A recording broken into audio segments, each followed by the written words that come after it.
Welcome to the Brain Domain. If you are a human, please press 1. If you are an extra-dimensional entity, please press 2. If other, please press 3. Thank you.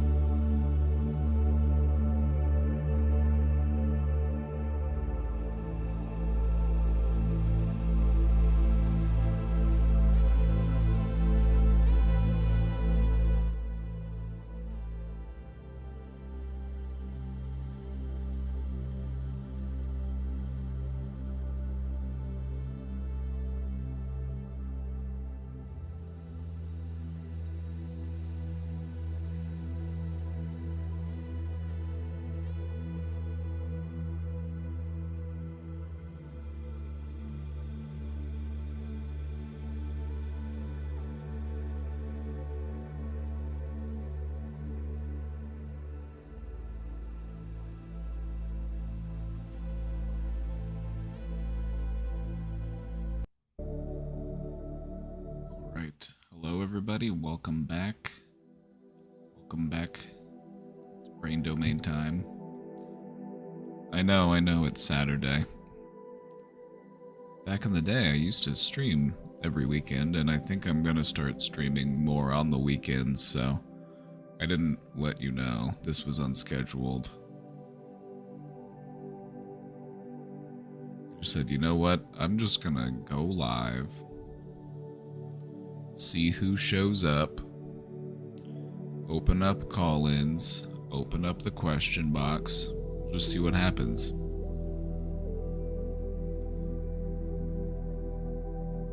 Does that sound alright with you? Does that sound okay with you?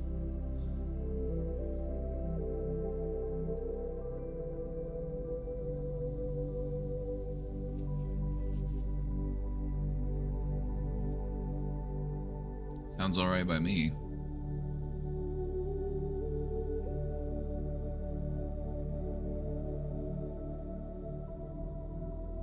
Just felt like hanging out with you all a little bit more. Can you blame me?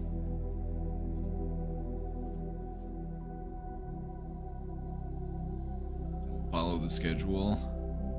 Really living up to your name there, Rogue Swan.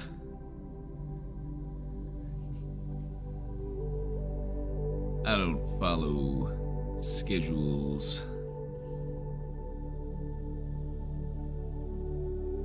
I'm a free bird.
I need to turn this relaxing ambient music off.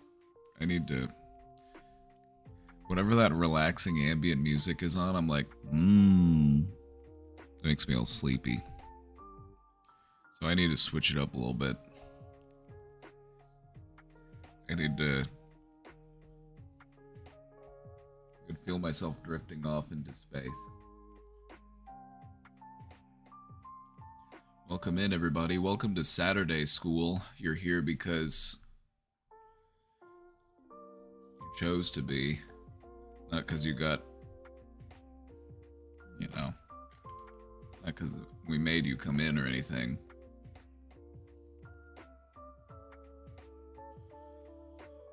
We've got the phone ready today. I was hoping to see if anybody felt like giving us a call. Because you better believe it, we've got viewer call-ins enabled. Viewer call-ins are on. So if you'd like to call in, say hi, have a chat. I just have it set to audio only, so you don't have to worry about webcam or anything.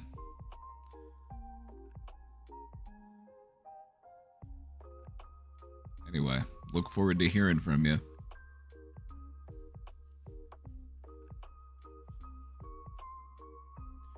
I am also in the process of making some lunch, so here in a few minutes I'm gonna have to hop up and go get something out of the oven.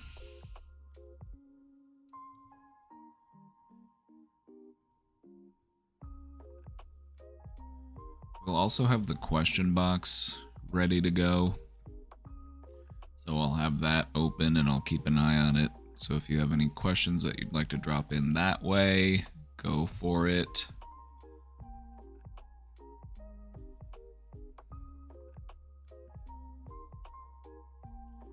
Is this a first? Which part? The viewer call-ins?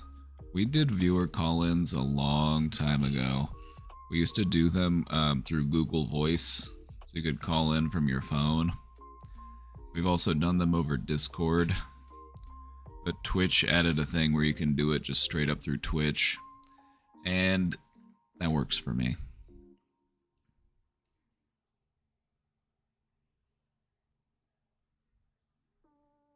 Makes it a lot easier. Pleasantly surprised to find you here on a Saturday. Yeah, I woke up and felt like streaming today.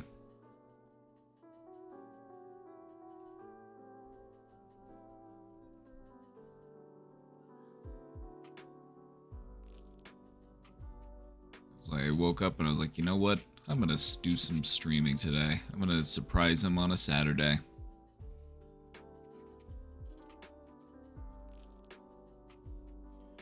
So if you're here now, you're early, because nobody knew about this, so you got here right on time. Anyway, we've got viewer call-ins turned on. This is enabled through Twitch itself.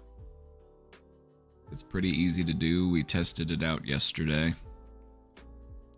Here's you all. Everybody say hi. Got the question box linked there. Up at the top of your chat, it should have a little button where you can click to call in, and then it'll help you get your microphone tested and set up and everything. And then you'll pop up in the little queue here.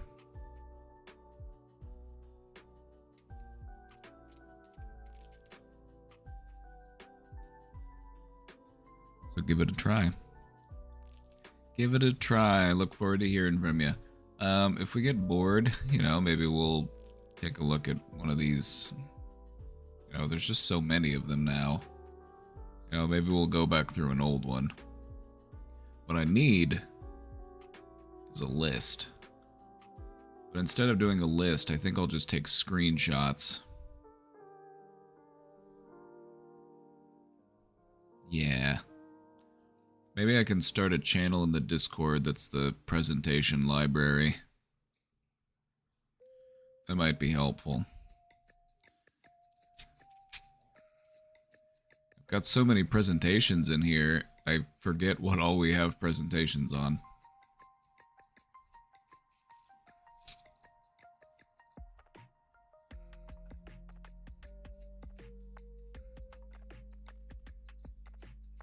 I gotta say though, they have gotten snazzier as we've progressed. You know, considering what they used to look like.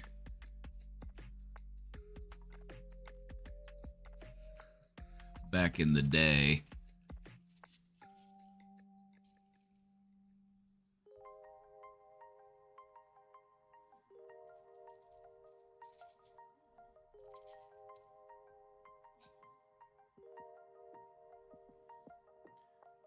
What I'd like to do eventually is go back and like revisit a lot of these and update them. I want to update them to the current standard. You know, snazzy, typefaced, bold some stuff, underline a thing or two.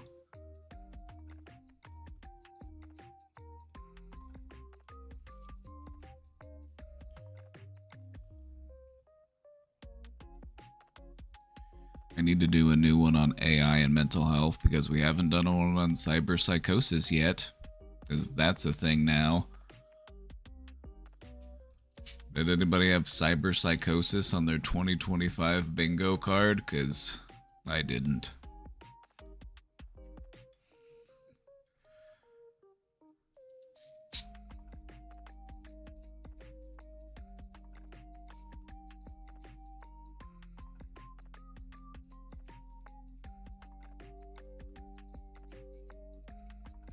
Maybe we'll go back over analysis paralysis. We were talking about it a bit the other day. We'll have that one on deck. How about that? That gets my vote. It's a short one too. It's not that long. We could get through this in no time. We'll have that on deck. Should we get bored. Alright. Questions? No questions yet, but that's to be expected. Takes time to type a question. I don't know what cyberpsychosis is. Ooh.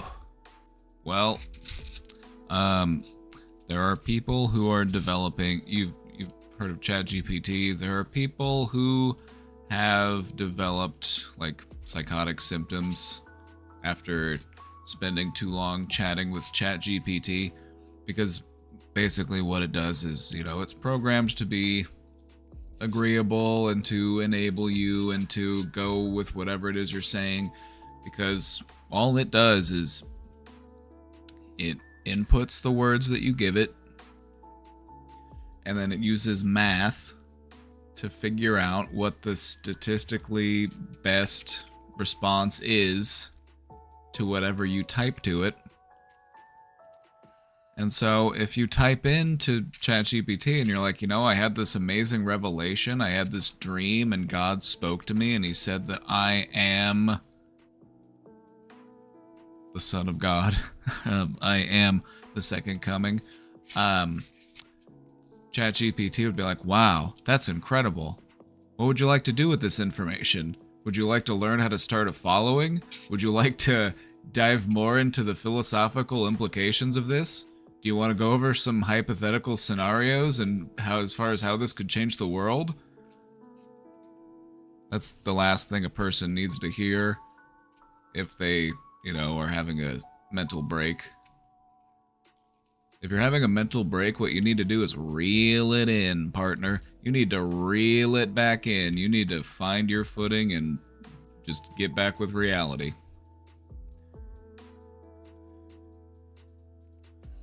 The thing about those types of symptoms is that you can reel them back, you can ground yourself, you can, you know, stay on that mental tightrope, I guess. But what they've noticed, and this has been reported in many different cases, is that there are some people who will develop psychotic symptoms after chatting with ChatGPT, and it's just a bunch of like mystical like nonsense. Does a person with a mental breakdown know that they are having a mental breakdown? Not always, sometimes. The thing about a mental breakdown is that it can sometimes be scary and jarring, and it can make you kind of like snap back to reality and, you know, steer away from whatever it is you're about to crash into.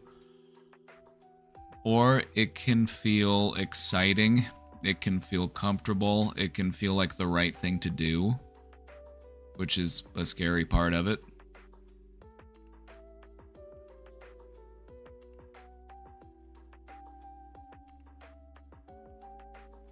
It can also feel like you're just watching yourself act, like from a detached place. It doesn't feel like it's you, it feels like you're just watching you, which is another kind of creepy aspect of it. Anyway, my oven timer's going off. I'll be right back. I just have to go grab this stuff out of the oven, so I'll be right back. Just give me one moment, and then we'll get right into the questions, and we've got the call-in queue open, so get in here.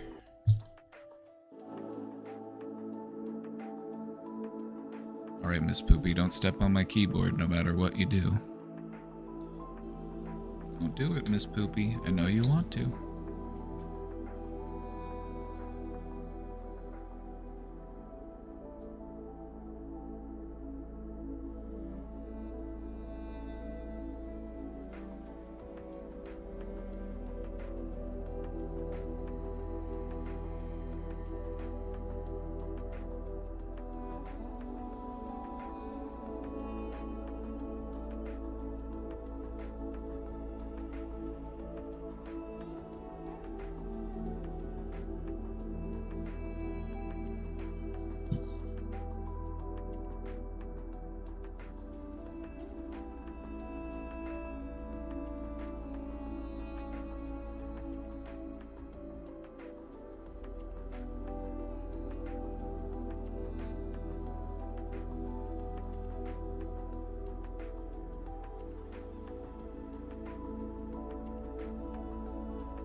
is a mental breakdown? Well,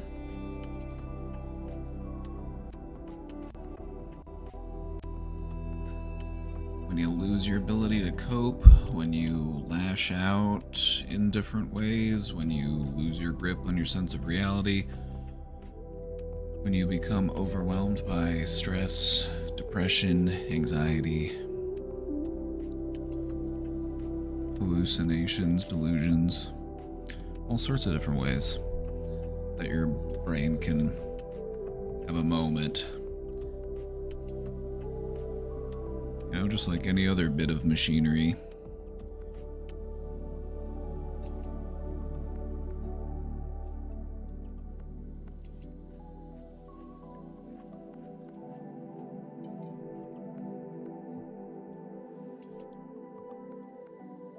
So the key is to never not have a breakdown, because the stress of perpetually avoiding your own emotional expression isn't necessarily good for you. The key is to learn to be a good mechanic. You know, learn how to keep that old girl chugging along, you know?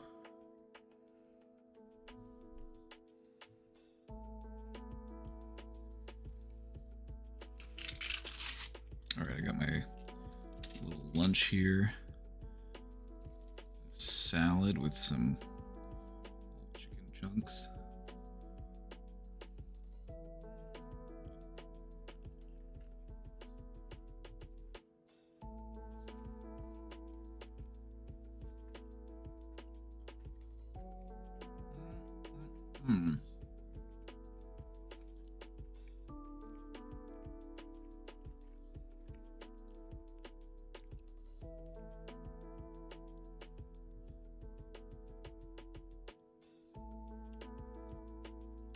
Alright, we've got some questions on the deck.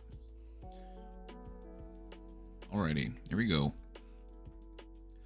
Why am I so scared to talk freely during lunch at my summer job? You probably already know, but you don't need me to tell you why you're scared.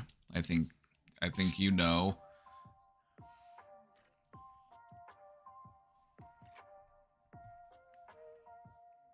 You know, feeling judged, feeling misunderstood, feeling unwanted, unwelcomed, unliked.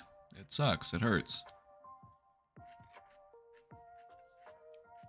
And so, because of that, it can make social situations feel like you're stepping into the arena.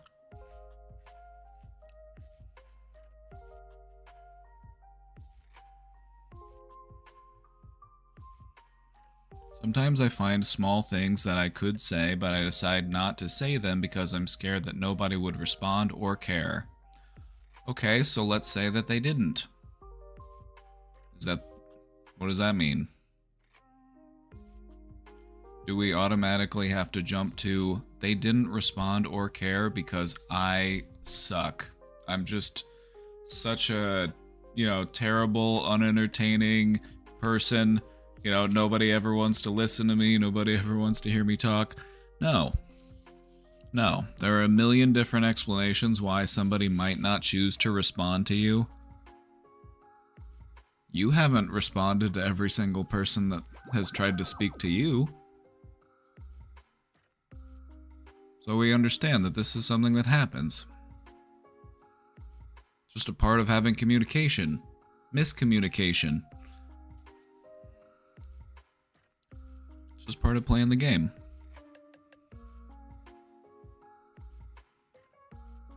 The reason why you're scared is because you think it's going to hurt.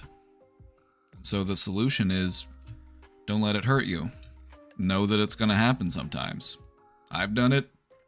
You've done it. We've all been there. Never met a perfect communicator. Sometimes when I try, I start talking, and then 2 words in, someone else says something, and I'm like, oh, and then I'm scared to try again.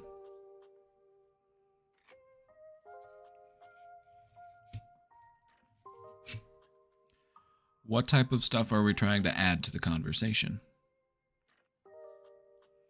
When it it comes to having conversation, we kind of want to gauge the flow of the conversation. Is there a certain topic that people are talking about? Is there something that they've been discussing? You know, has there been some back and forth about this topic? Should I add to that with my own observations? Or am I trying to, you know, insert myself into the conversation by saying, oh yeah, I also have done that thing that you guys are talking about? Sometimes we do that as a way to, like, show people that we can relate to their experience, and we try to, you know, add to the conversation by talking about us and the stuff that we've done, our mutual experience. But people don't always respond well to that when we're trying to talk to them. I'm not saying that this is what you do, I'm just saying this is something that a lot of people do.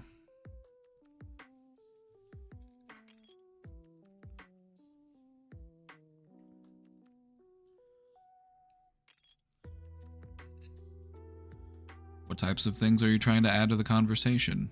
Agreement? Disagreement? Questioning? Enthusiasm? You know, just think about what you're bringing to the mix. Conversation's like a group project where everybody's throwing ingredients into a pot and they're trying to make something that tastes good. So, what do you want to add to the pot?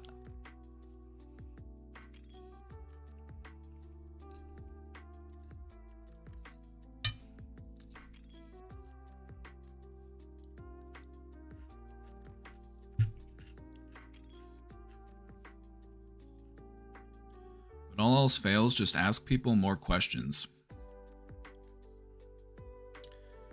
Just ask people more questions. People love to talk about themselves.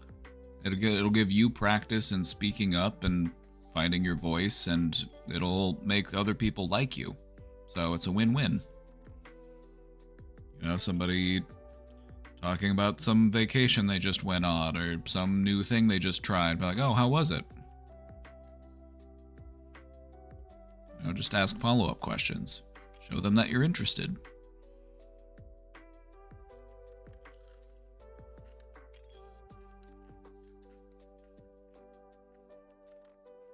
A surefire way to get people to show interest in you is to show interest in them.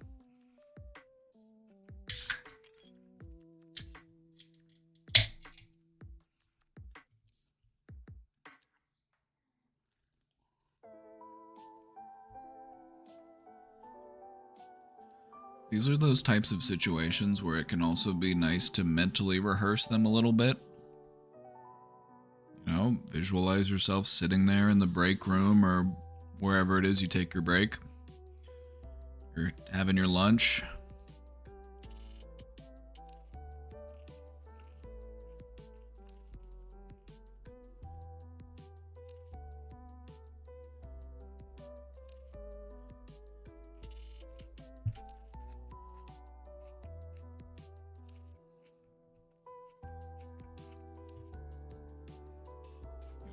I find it helpful sometimes in these types of settings, you know, where maybe you're not as close to these people, maybe you don't know them so well, maybe you're trying to get to know them.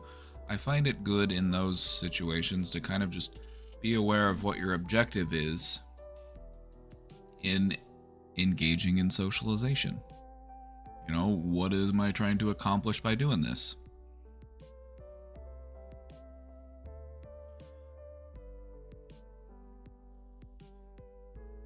I found that most people will respond well to your objective being that you want to get to know them better.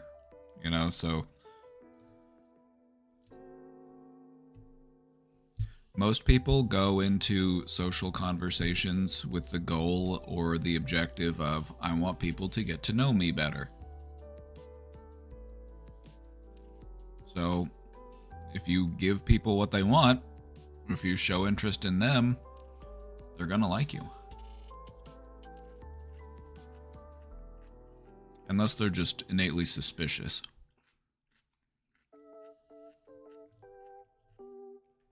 Not everybody likes to be asked questions about their life, but most people do.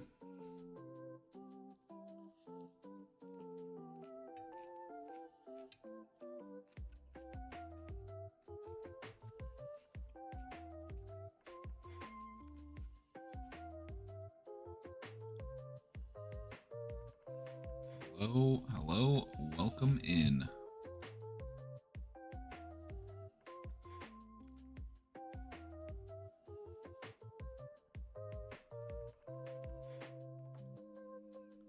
At what point does watching content creators on like Twitch or YouTube become parasocial? I think there are obvious signs when it is parasocial to most people, but can it sometimes be hidden? Oh, sure. Definitely. What would be beneficial for people to safely consume people's content without being parasocial? My opinion on this is that it's not a matter of if, it's a matter of how. You know, the fact that we are engaging in some way, that is what parasocial is. We are engaging in a social exchange through different means than are traditional. You know, it's not me and you sitting down having a conversation. It's people talking in chat and asking questions and listening in. That's just a different way to socialize. It's a parasocial encounter. People have taken the term parasocial and shifted it to mean, you know, a negative type of engagement or a negative effect. You know, like you become obsessive, you become, you know, there are all sorts of negative things that can happen from these unregulated parasocial relationships. But parasocialism doesn't have to be inherently bad. You can watch the content of people who inspire you to do better, to be better, to work on yourself, to be a kinder person, whatever. You can be inspired by people, and then you can go out and act in such a way that would, like, you know, you have been influenced in that way. It's like it has provided you with encouragement and inspiration. You kind of look to this person as a role model, and that's okay. That's totally fine. That's totally normal and healthy. Where it starts to become problematic is, you know, is it interfering with your life? Is it changing your life in negative ways? Or is it helping to change you for the better? Some people become parasocial in ways that drive them into behaviors that, you know, would be considered unhealthy. But other people, they find inspiration. Just think of some people that you've been inspired by. People that you've never met. People that you've never spoken to. Maybe you've only ever read their words or heard them speak or watched them on video. But nonetheless, these are people that you admire to some degree, or people that you might look up to.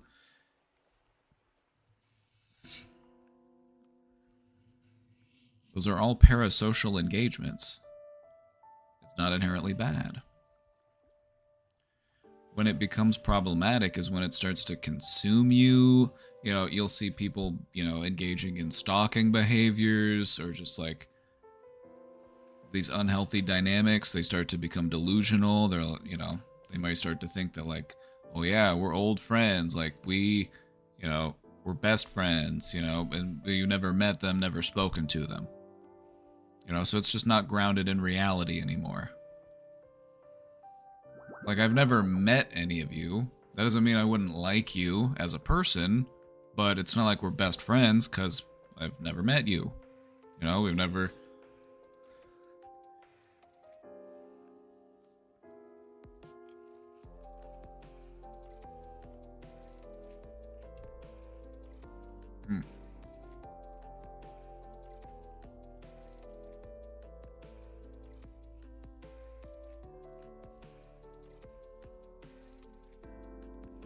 Another tipping point where parasocialism starts to become problematic is you start to do things based on what you think the person that you have that parasocial connection would want you to do.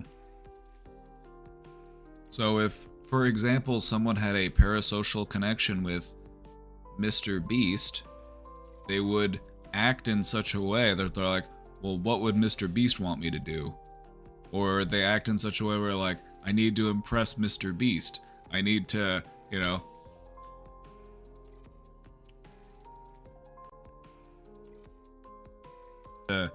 he just needs to respond to my DMs.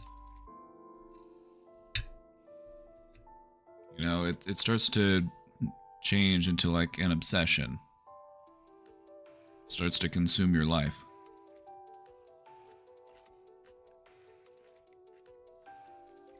For some people it's more obvious, for some people it's more hidden.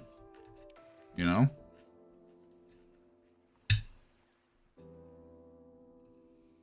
You know, half of your aunts in the half of your aunts probably had some parasocial connection to a hairband back in the 80s, like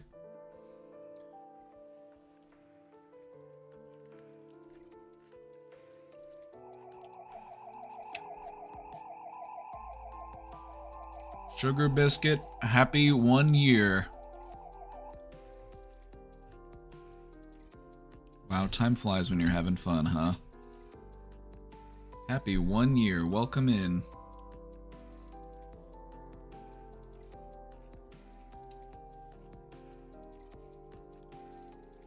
My grandma's parasocial relationship with Elvis. See, that's the kind of stuff I'm talking about. Like, parasocialism isn't anything new. Like, you probably know somebody who has, like, oh yeah, my whole den is covered in John Wayne posters, and I've seen every one of his movies 500 times. I got the whole collection right here. You know what I mean?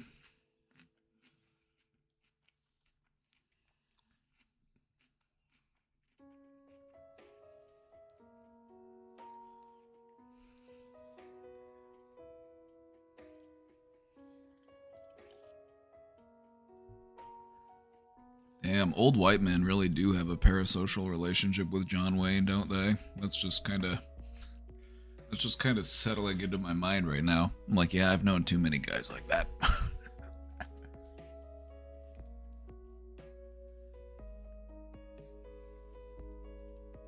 The thing is, it's not abnormal to have like those types of draws over people, especially when you're younger. You know, we were all teenagers. We've been there.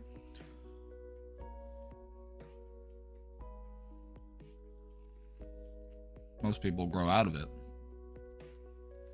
You know? Most people grow out of it. Like, you know what? I don't want to watch Five Nights at Freddy's Let's Plays anymore. Like, I'm a grown-up now.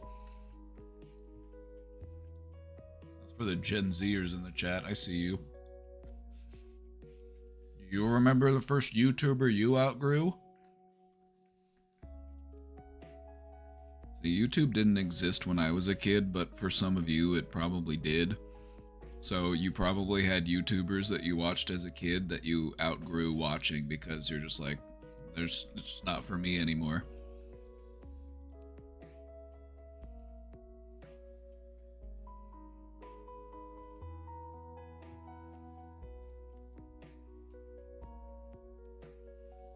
Finally got my rainbow brain. The word is brainbow. I was wearing a John Wayne hat a couple days ago. I'll put on a hat for you right now, partner. I think it looks more Indiana Jones. This is more of an adventure hat. It's not quite a cowboy hat.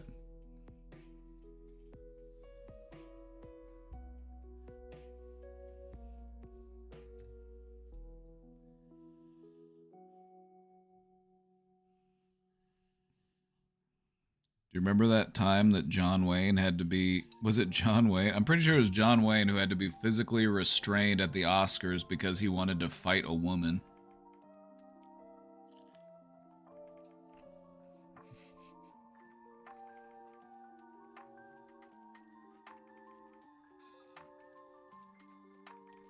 That's my favorite John Wayne fact.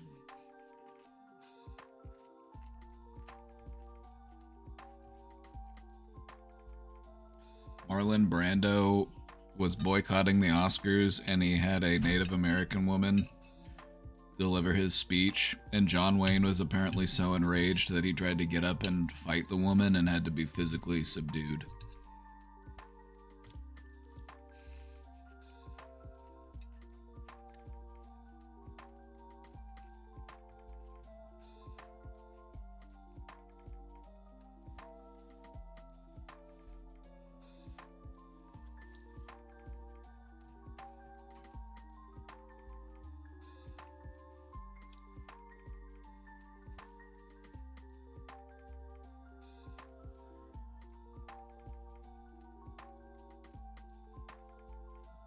Alright, we got some questions lined up in the box.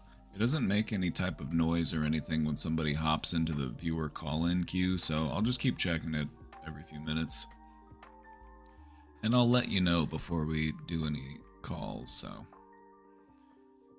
if you are free to chat and you want to hop in the queue, just let me know. I've met a few strangers in my life who just radiate positivity and joy in a pretty enthusiastic way. These people feel so welcoming and warm to me, and I kind of want to be like them. You can be, actually. That's the thing, you can.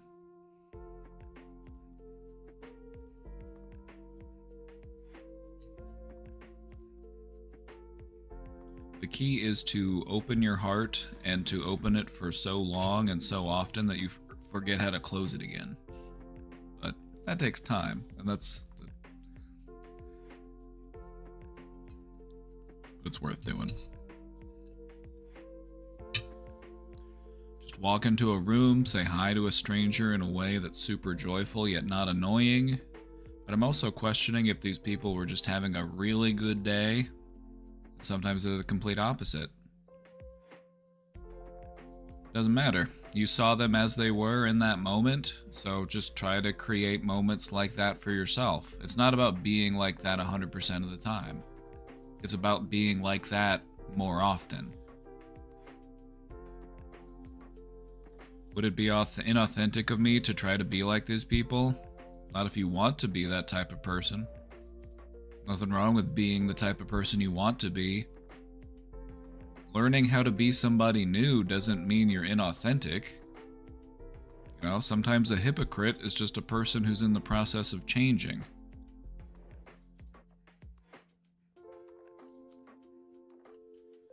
I'm usually just pretty outwardly peaceful or nervous, but really making an impression on strangers that I'm warm and welcoming would be nice. Go practice in front of the mirror. You know, don't look at you as you, just look at you as someone that you've encountered out on the street. You know, try to just view yourself as a person. And just gauge how being approached by this person makes you feel.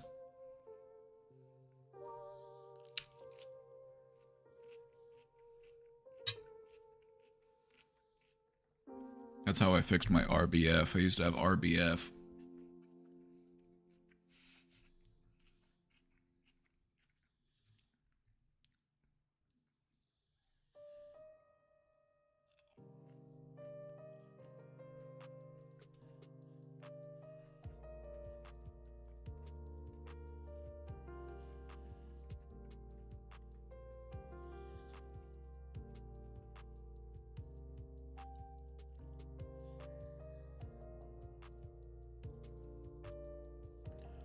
Questioner, don't overthink it.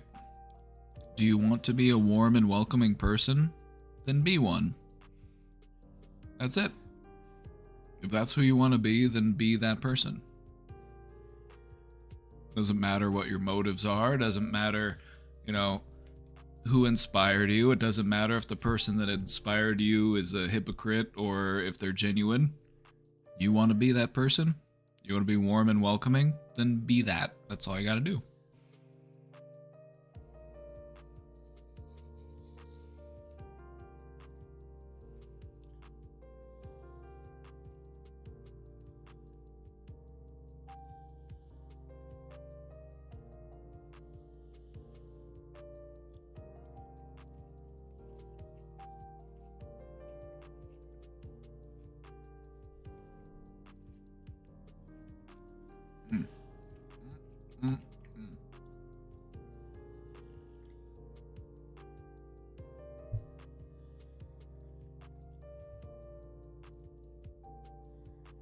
You could even practice in super low stakes situations. Oh yeah, good suggestion, you know, just make it a part of your routine. Just be that way to everyone you meet. You know, somebody holds the door open for you. You know, you go through a checkout line, you go through the drive-through, you know, you go to the gas station, or you're just walking down the street.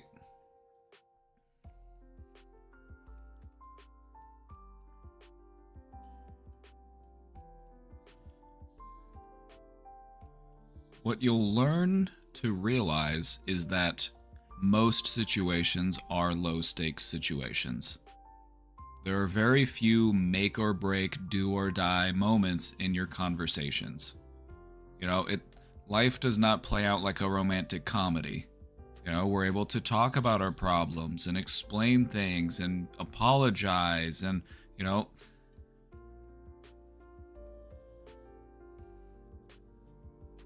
just be kind, be genuine. That's all you gotta do.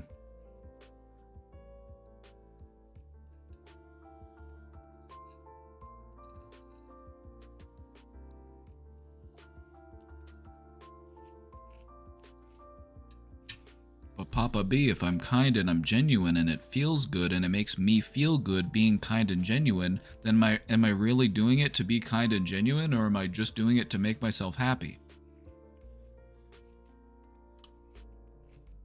Doesn't matter. If being kind and genuine also makes you feel good about yourself for being kind and genuine, good. It's supposed to.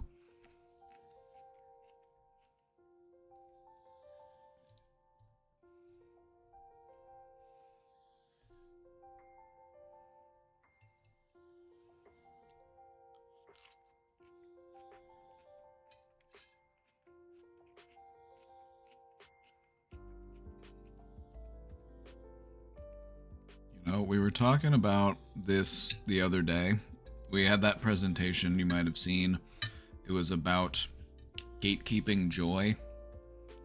Happiness is something that we oftentimes will explain ourselves out of.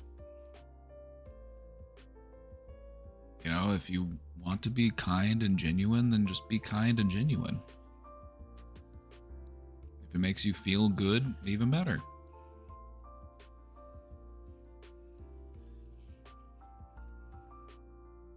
Oh no, what if I'm actually manipulating these people to like me by being nice to them?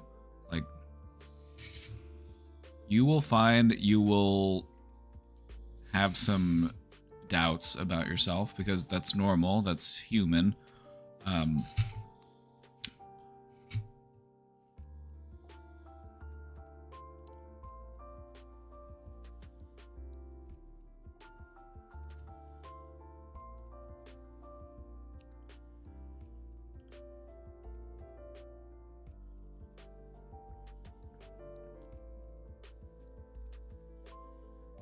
Our brain loves to think, but it really loves to overthink.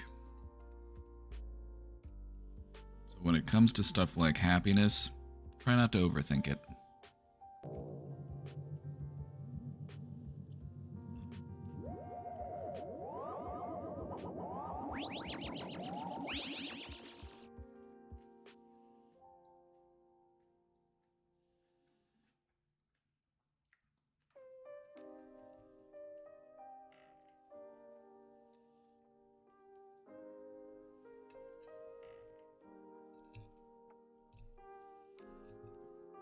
You'll learn to do this, questioner. You want to be that person who radiates positivity and joy.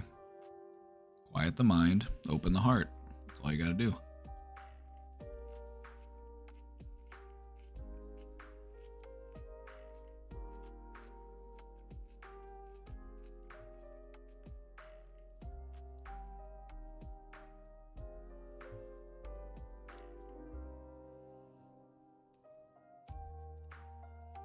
The heart wants to be open, but the mind loves to close it.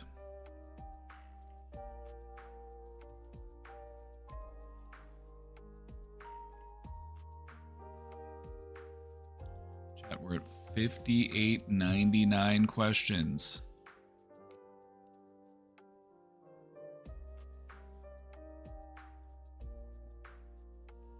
Oh, we're getting there.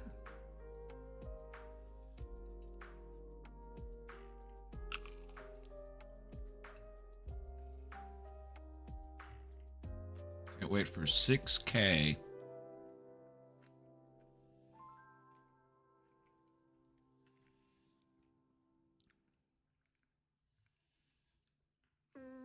We should have a day where we just go through random questions.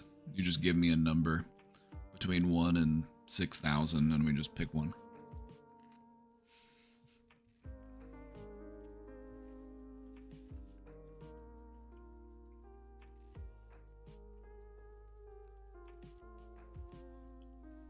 I need some moral slash ethical guidance. And so you came to me of all people? All right. Here goes nothing. 3 weeks ago, a little young black cat showed up at my house. It was clearly in distress, lost and all that. I gave it food and sent a note to HOA and a town email list server. A couple of days passed before a woman reached out saying it was hers. She showed up and we talked for a bit. Apparently the cat didn't have a name. She didn't have a cat carrier or anything like that. The cat was supposed to be a field cat to keep mice off her property. She had a giant German Shepherd in her car. She took the cat, tossed it in the back seat with the dog, and drove off. The whole thing was really strange. Some people will have cats like that, and if you're not used to that type of thing, it might definitely come across as very strange. But having like barn cats and field cats, it can be a really important aspect of pest control, especially if you have like a farm and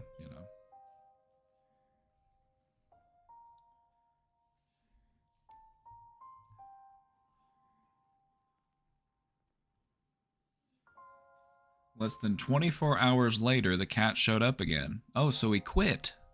Not a small feat, as it had traveled 3+ miles through the woods and over a hill.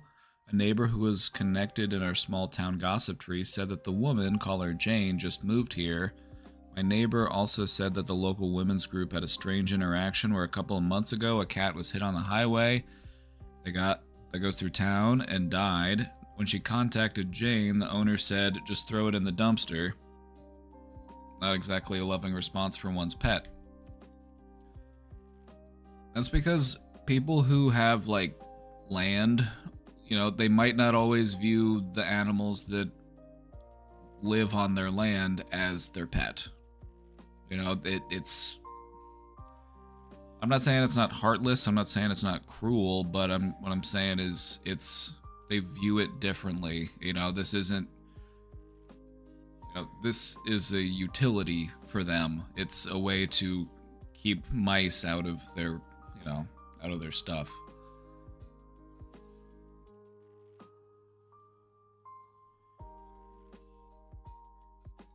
Yeah, they're basically treated more like livestock than as like a member of the family, which for some of you may be jarring. I don't see myself ever being able to treat a cat like that. I have cats that I love dearly and they are spoiled, so believe me, I'm with you on this one, but I'm not comfortable with it, but I understand why people do it. It's just a different mindset.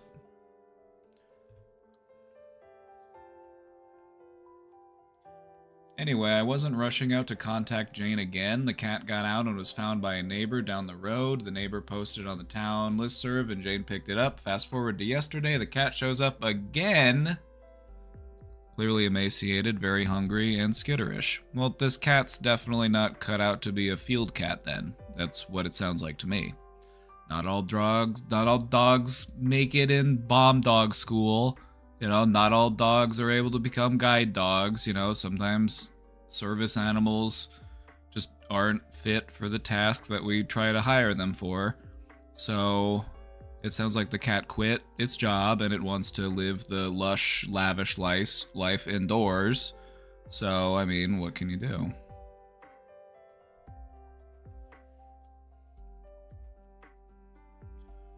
From an ethical / moral point of view, do I have the responsibility to contact Jane?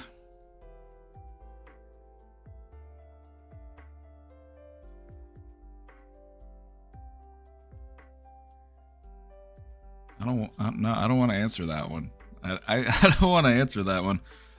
Realistically speaking, if you just keep returning the cat to her, the cat's probably just going to end up dead.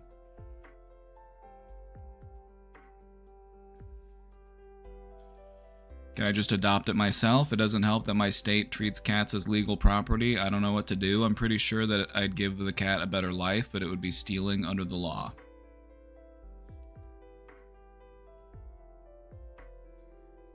So let's say that hypothetically, I'm not talking about this cat, I'm talking about a hypothetical different cat. Let's say that a hypothetical different cat just shows up at your door one day and it's clearly in distress and you want to bring it in and feed it and take care of it and possibly even rehome it.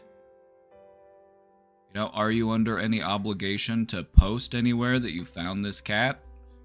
Are you under any obligation to contact anybody about this cat that you found?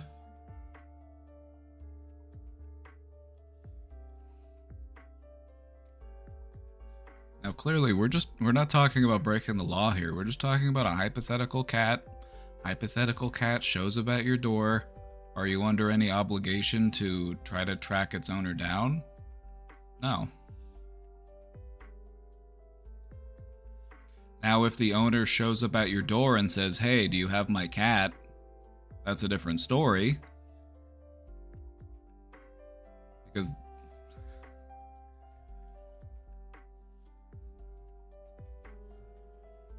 anyway, I'm not allowed to tell you to break the law, so whatever you do, don't break the law.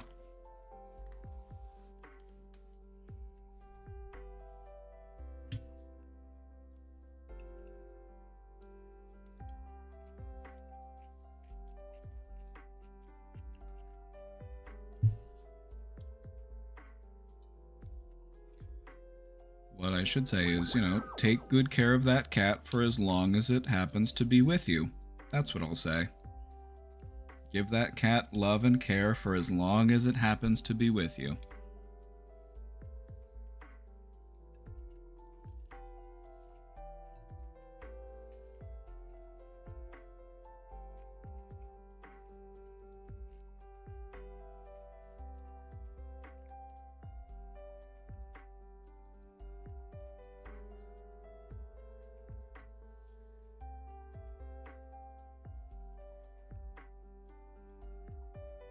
Yeah, you know, there's no law that says you have to rush and call anybody or post anything about it right away. Like, take your time.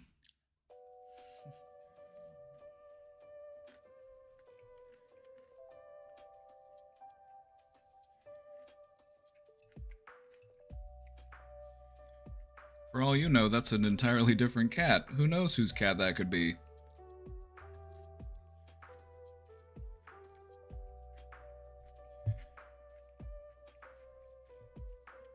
That could be any cat.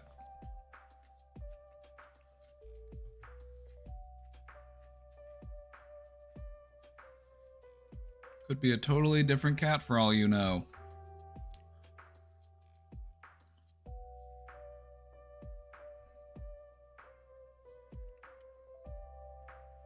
Also, keep in mind that sometimes people who do have property and they do want cats to, like, do pest control on their property, what's to stop them from just showing up and saying, "Yeah, that's my cat"? I mean, do they have any documentation confirming that that's their cat, or are they just telling you that's their cat?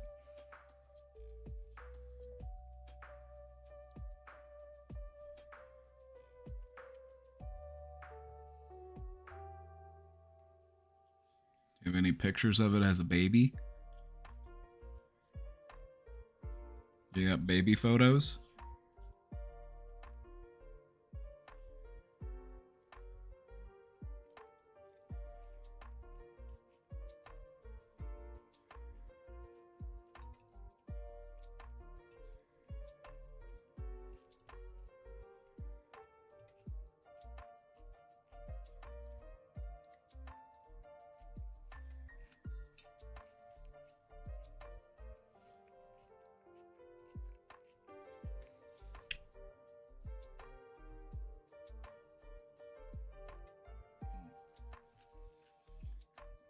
All right, everybody.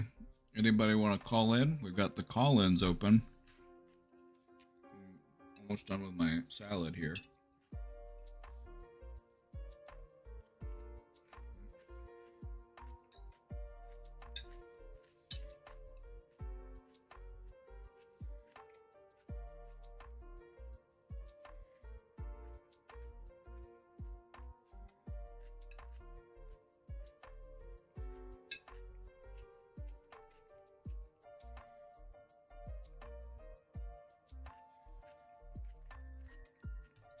Mm-mm-mm. I love romaine lettuce. I've been just buying heads of romaine lettuce and making salads. Love it.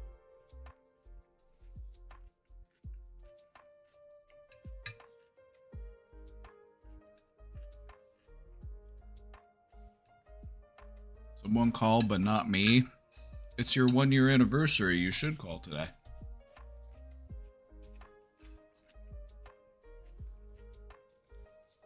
You're gonna tell me you've been subscribed for a year and you don't even want to call in and say hi?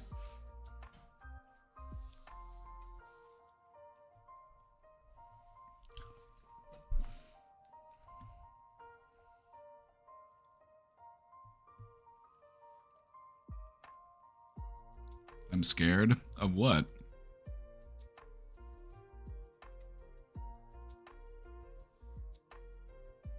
I'm gonna bite you? That may happen. It's never happened before, but anything's possible.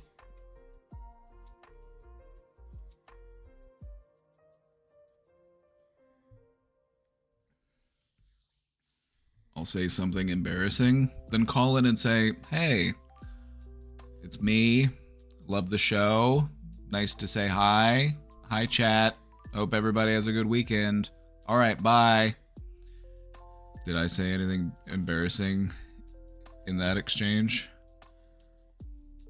How would you rate the embarrassment level of what I said?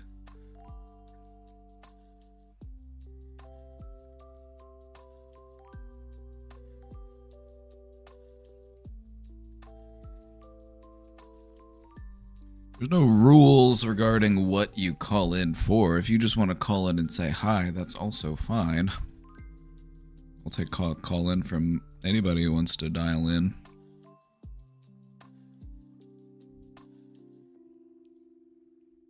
Right now we're all caught up in the question box.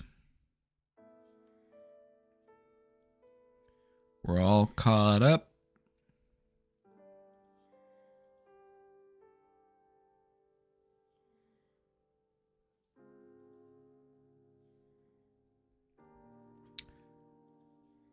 Would you look at that? We've got one. All right, places, people. We've got a live one. We got the one and only Walla Walla on the line.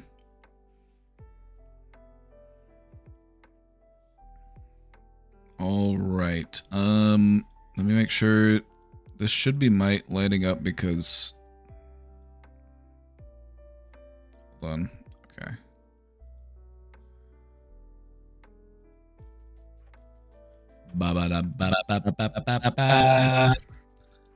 Hello. Hello.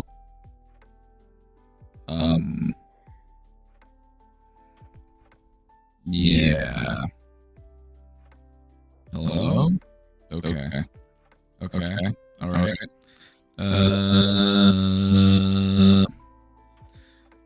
Twitch. How about that? Hello. Whoa. Okay. Wait. That's what I sound like. That's what I sound like. I sounded like that the whole time.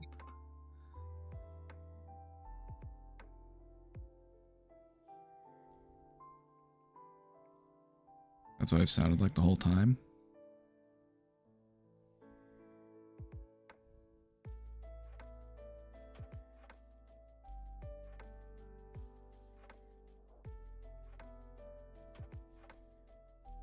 I'm a failure? Well, takes one to know one, my friend.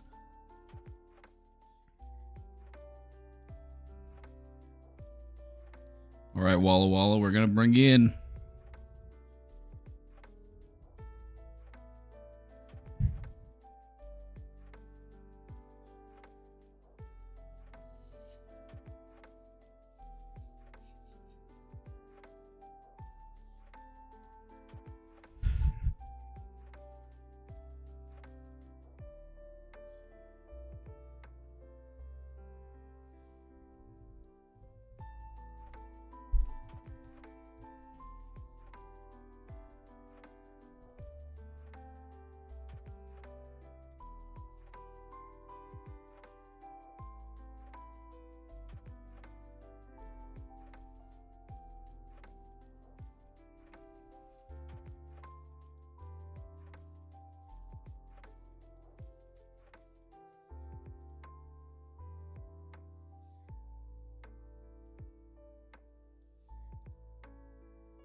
love haters.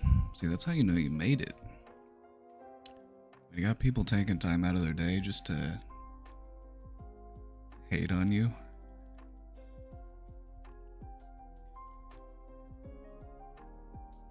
That's how you know you're a big deal.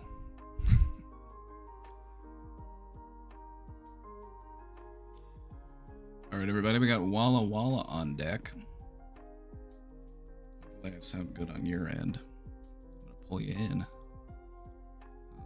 Alright.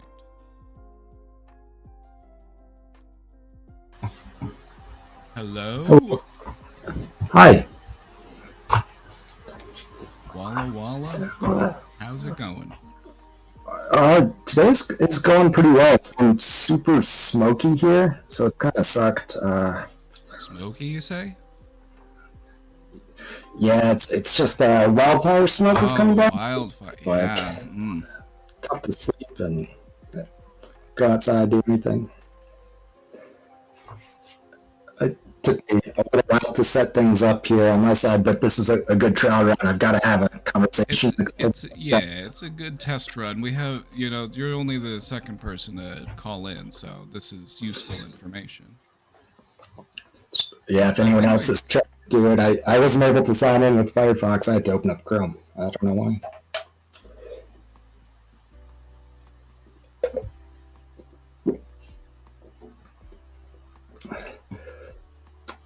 So I'm planning a trip with my friends to Vietnam. And Vietnam? Okay. And it'll be interesting. I'm with some people that I've never traveled with before. Yeah. And I've kind of brought together some of the people here. They don't know each other all that well. So I imagine that I'll have to talk through compromises on budget and places and itinerary. Yeah, that's a cool position to be in, though. You're kind of the glue. You're kind of pulling people together.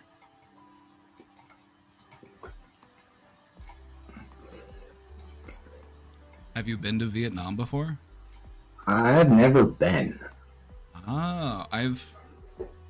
So a friend of mine, Brett Cinemarxism, he lived in Vietnam for a while. He's been there a few times, and I saw a documentary that he filmed.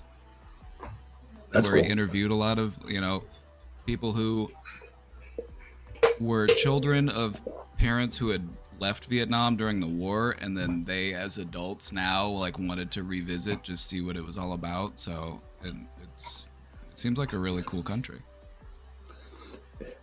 Yeah, it'll be interesting. From what I've read, there's no real animosity towards Westerners, Americans, and whatnot.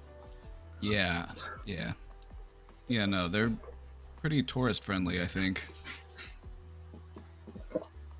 It'll be interesting to get everyone on a conversation for the first time. I'm going to sign in 2 minutes here, so I can't talk long about it. Just want to say hello and appreciate what you do and all that. Oh, well, thank you. It's nice to say hi. I appreciate you, all the support and all. It's good to hear from you.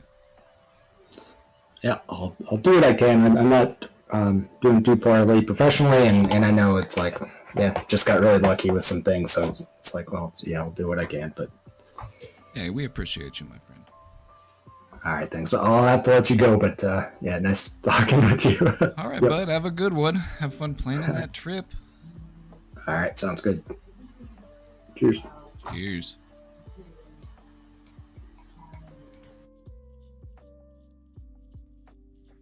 Very cool. Very cool. Oh, that's so exciting.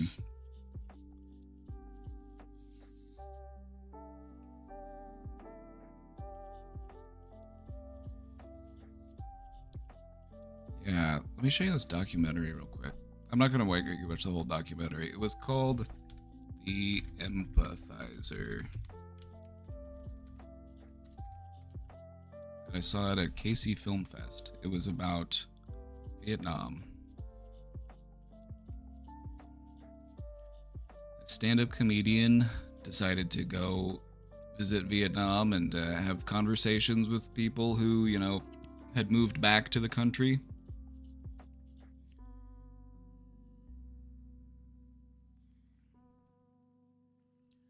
Around 2 million people fled Vietnam between 75 and 95. And as of 2015, there were about 12,000 who had gone back. You know, so that's what it's all about. It's an interesting story. I've called Casey before. It just puts you in a queue if I remember when you talk. Yeah, when you call in, it should just put you in a queue, and then whenever I pull you, or whenever I take you from the queue, it should have you, like, test your microphone and stuff, I think is what it does.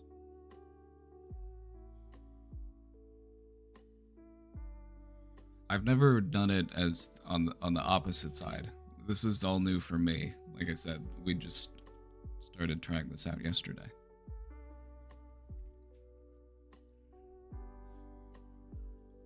All right, caught up with the questions. All right, we've got Sugar Biscuit on the deck.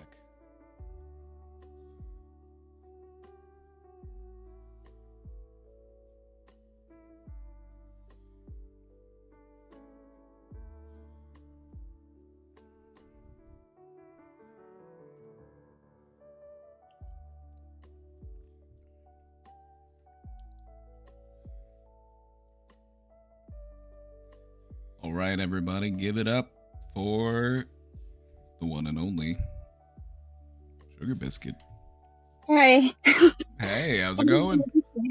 Hi, how is everybody? Oh, I'm good. I'm having fun. I'm having a better day than that one guy, whoever he was. Yeah, that was really loud and smoky. Oh no, the what's it called? The guy in chat, that guy. Oh, that guy. Yeah, that was mysterious, and I told him I love you and to stop, and he just went away. Yep, that's what they do. They can't stand the face of love. They just want to smooch. They flee back under the refrigerator like the cockroaches they are. You turn the lights on and Yeah. Well, I don't really have anything to say. I just wanted to say hi and that I love everybody. And that's it. Well, thank you. Hi. Everybody say hi. Everybody's gonna say hi. Hi. Okay. Well, that's it. That's all I had to say. Well, thank you. Thanks for helping me test out my call-ins. Yeah. Okay, bye. Okay, bye.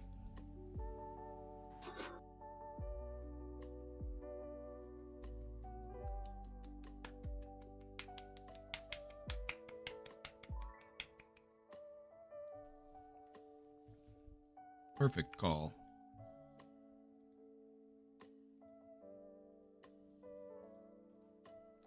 Perfect call.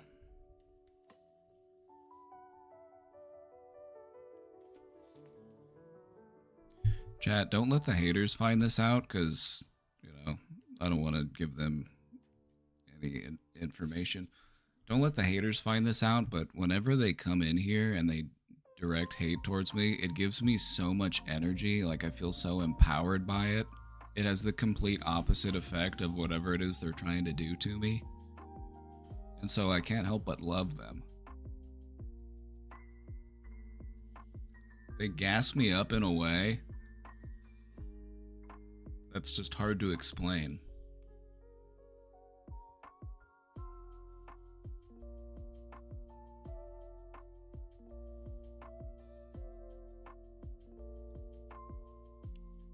Sorry, I didn't have anything much to say. No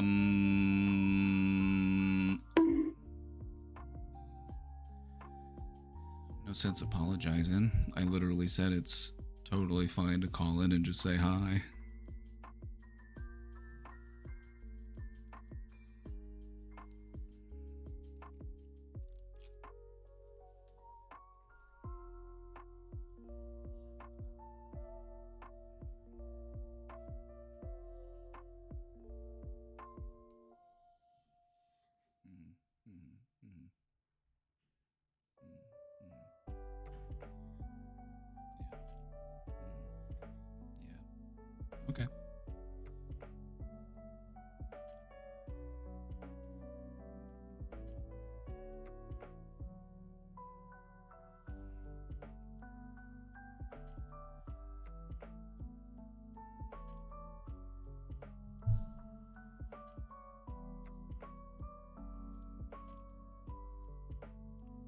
still thinking about that guy. I feel bad for him. You know? I feel bad for him. It's a Saturday, middle of the day. You're just cruising around, going into mental health streams and just... like, are you okay, brother? Like, I'm worried about you.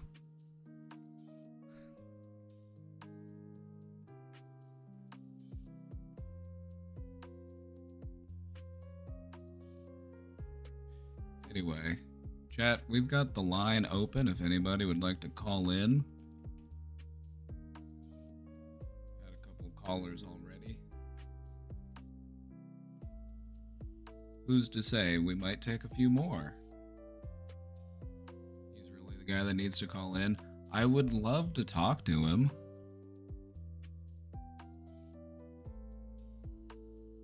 I love talking to my haters because I want to ask them, like, what the fuck is your... like, I want to figure out what the fuck is wrong with them.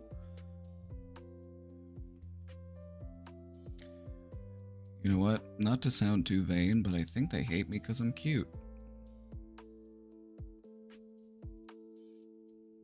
They hate me because I'm a cutie pie, that's why. And you haven't even seen me in the hat.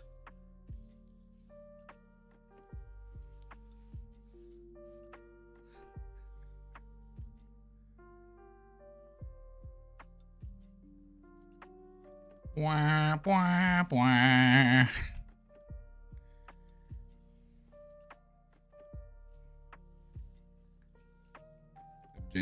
I've seen people do band speedruns for fun.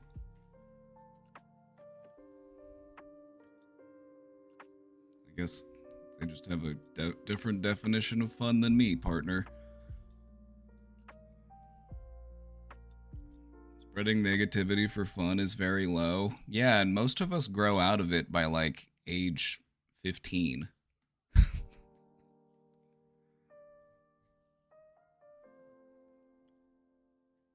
You know, I was a young teenager on the internet at one point in time. I had my fun. I did a little bit of trolling. But I grew up. I got better. You know? Everybody.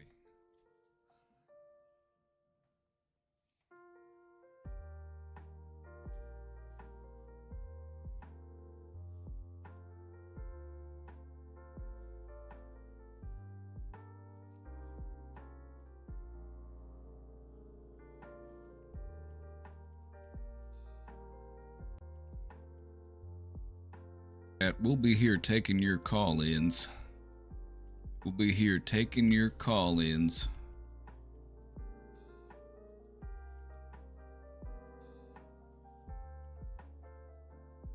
So if you're free to chat, just call in. I'd like for somebody to test it from mobile.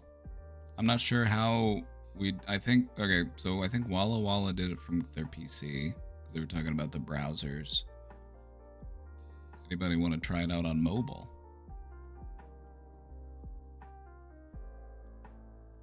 Anybody want to help a partner out? We'll see if this thing works on mobile.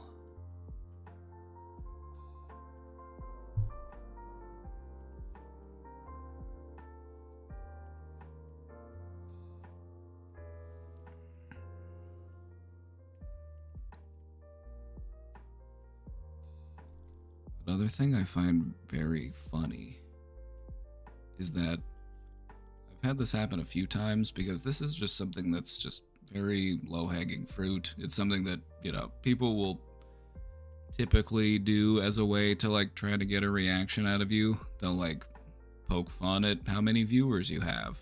Like, I could have 400 and they'd be like, LOL, barely 400 viewers. I could have 1,000 viewers and they'd be like, LOL, only 1K? You know, it's the same thing every time. I'm not an idiot though, so I understand that I've got 60 people right now who are choosing to spend time here with me, and that's really cool. You know, I would feel blessed even if it was 6 people. You know?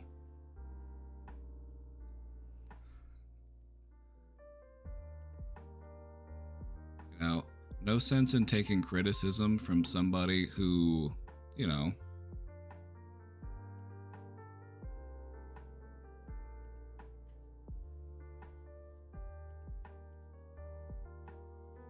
won't even call me on my phone.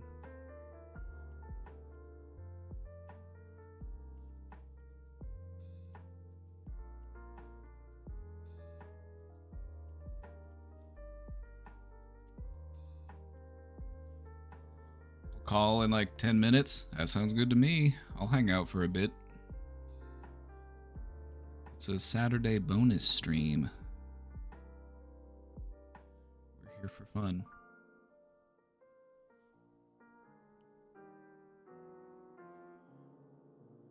Like I said to them, it's quality over quantity. I've got high quality chatters. That's the thing. I've got a high quality community.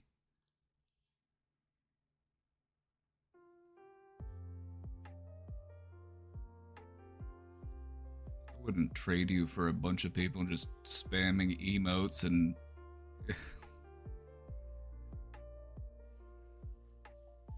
every one of you is worth 100 of them.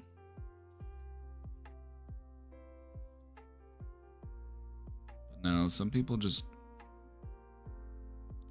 they're not very good at critical thinking, and so they see number. Ooh, number big. Ooh, number big. Ah, number big. Ooh, number tiny. Ha ha, number tiny.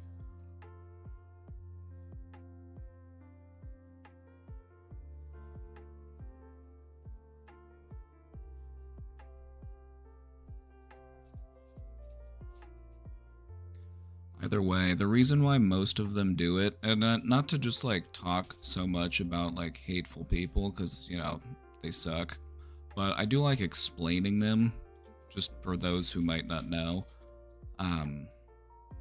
There's a reason why they do it. People will seek out other people to make them feel angry or upset because they remind them of somebody that has wronged them in their life.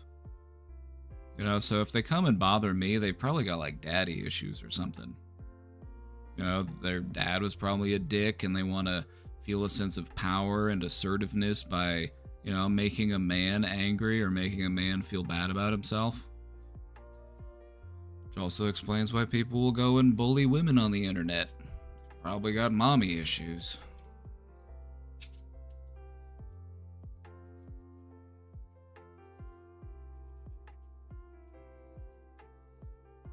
Like, so don't come to me with your daddy issues unless you're trying to fix them. Because otherwise, the only daddy you're going to have an issue with is me, partner. I figure it could also be misdirected anger at the psych industry too. That too. Sometimes you'll get people who, you know, just have not had much luck or success or support in their mental health journey.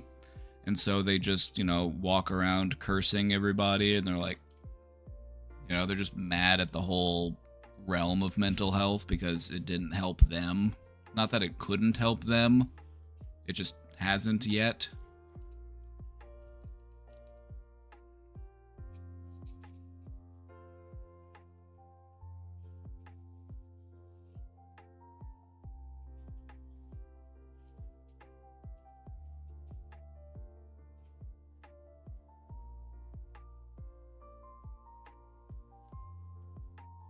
I think people's perception of views is distorted from TikTok and YouTube. It's true. It's true.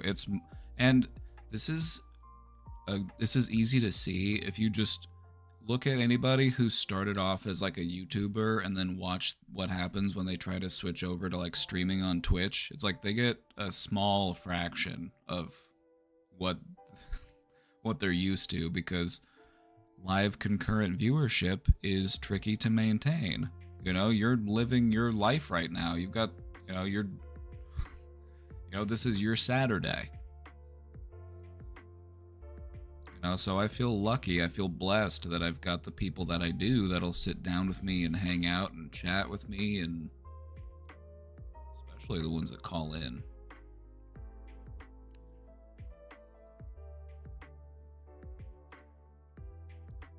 I always go back to blaming capitalism. The thing about blaming capitalism is you're right, because most of it can be traced back to capitalism, but people get tired of hearing that. There's a certain strategy to not always tracing things back to the source, you know, because then people will project you and be like, oh yeah, so you're just, there you go, just blaming capitalism again, just blame capitalism for all your problems. It's like, realistically speaking though, like, capitalism is the main contributing factor to most people's problems. It's the reason why your dad was so stressed out and why he didn't throw ball with you enough, you know? All sorts of things that you might not think are related to capitalism are traceable back to capitalism.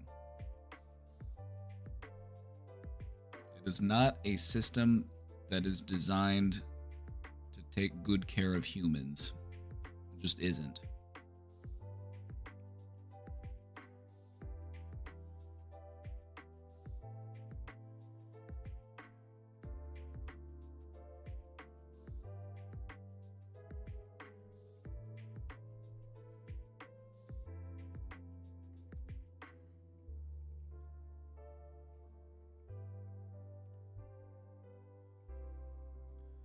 Take a peek at the question box. Let's see if we've got... Oh, we do. We've got it. We've got lucky number 5,900.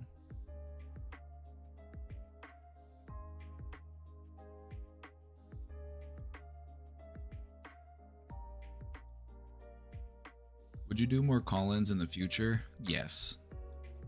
I got my sauce back. I did call-ins for a while, and then we stopped doing call-ins. I lost the sauce, but I've got the sauce back, so... Call-ins are back on the menu. Not sure I can call in today, but it would be cool to say hi eventually. I'd love to have you on. I'll keep the banana ready. I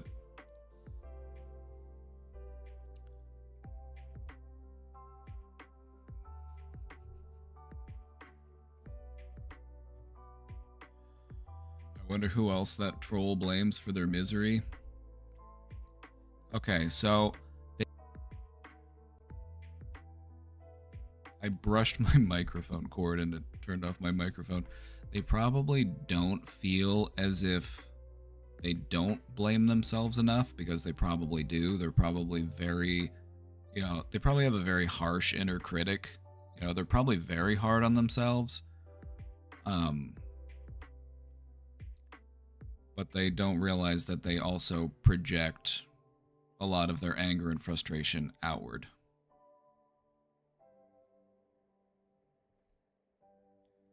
The harsh inner critic is a really major part of why we don't recognize our own projection. Because we feel like we're getting our fair share of it. We feel like we're not redirecting it. We're not putting it on anybody else. I kick the crap out of myself all the time. What are you talking about? I'm terribly mean to myself. So there's just no way that I could possibly be projecting any of that on... There's just no way. There's no way I could be projecting that on anybody else.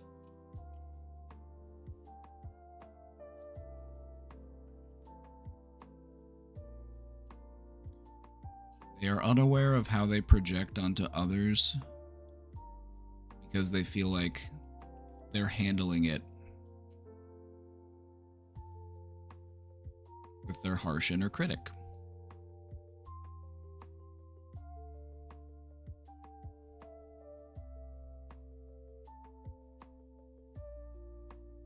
They're a bit too focused on themselves to realize how their behaviors radiate outwards. Also, you're awesome and happy National Cowboy Day. Wait, it's National Cowboy Day?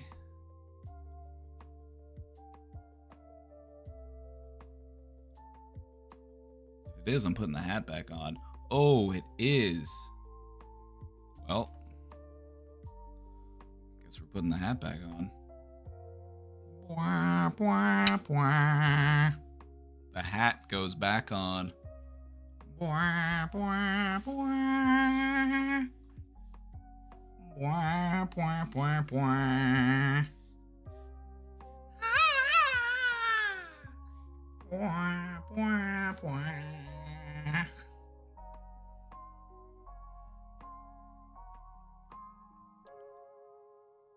Happy National Cowboy Day.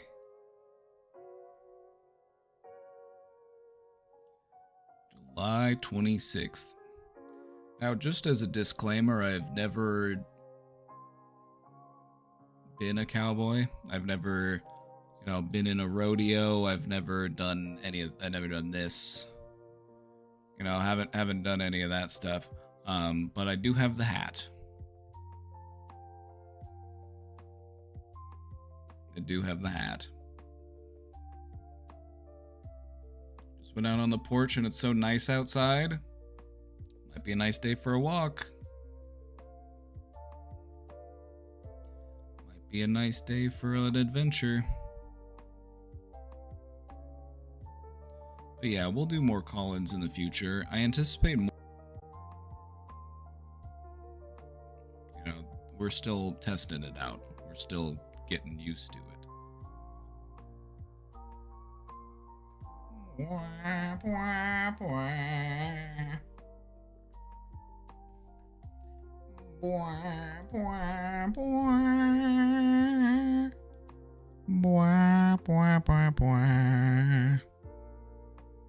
It only feels like 104 where I'm at. Yeah, I wouldn't go out.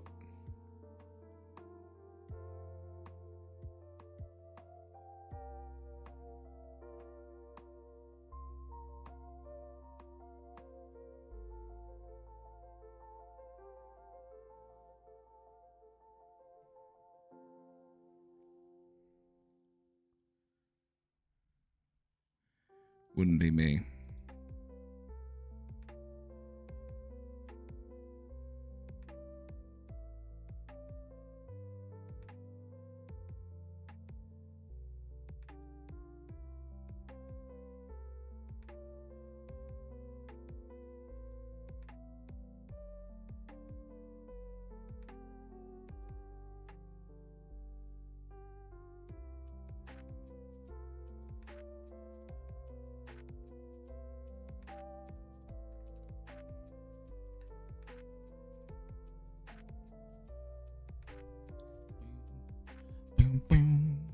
Boom, boom, boom, boom, boom, boom, boom, boom, boom.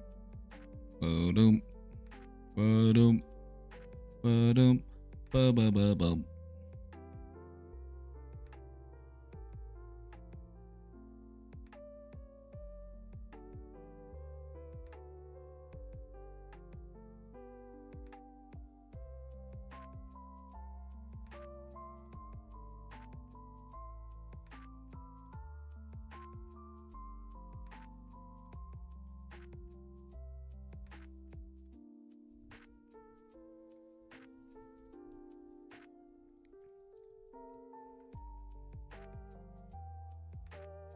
Well, everybody's favorite newscasters are live now.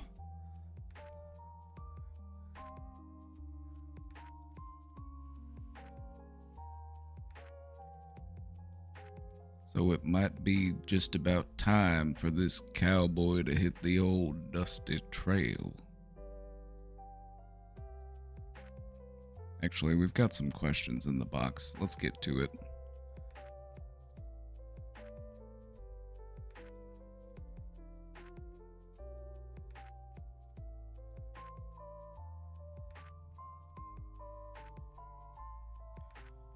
Are there truly parts of the brain that we still have no idea what they do? My sister mentioned this, and she's somewhat focused on spirituality and is thinking those parts could be tied to spiritual stuff. What do you think about this? Thanks.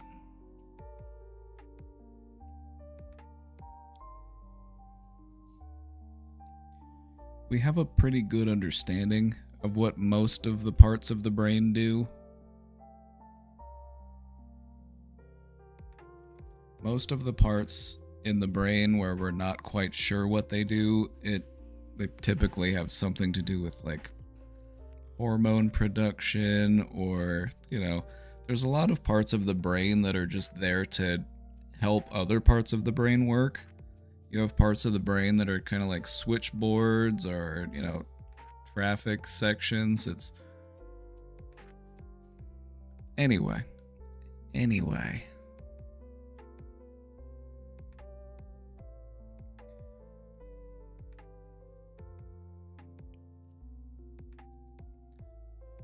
The way that I would look at it is to not try to find the spirit located within any certain part of your brain, and to instead look at your entire being as a spiritual being. You know, your soul isn't just some part of your brain. Your soul is the light behind your consciousness, the seat of your awareness. Part of you that is aware that you are here and this is now, and you think thoughts and you have feelings and you like certain flavors of ice cream.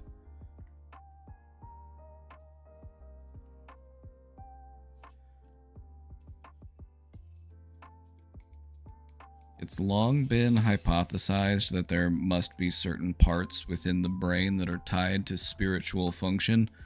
This kind of dates all the way back to prehistory, but you saw, you know, as recently as, you know, there's still, hold on, let's look.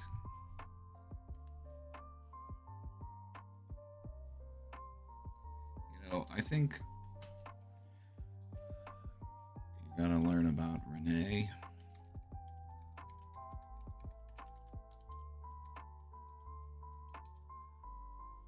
French philosopher Rene Descartes. He believed that your pineal gland was the seat of the soul. The pineal gland is the centermost structure within your brain. It's also the only part of your brain that doesn't have a mirrored part on the other side. It's the single gland in the middle of the brain that sits between the two lobes. And Rene Descartes hypothesized that, you know, perhaps the pineal gland is the seat of the soul. Maybe that's where the soul lives. Makes sense. It's the middle part of your brain. It's the only part that doesn't have a mirror. It's kind of like the little driver's seat for your soul.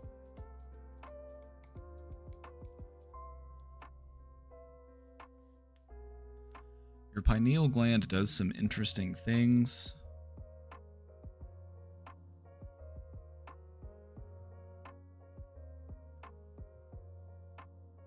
You know, it creates all sorts of different hormones.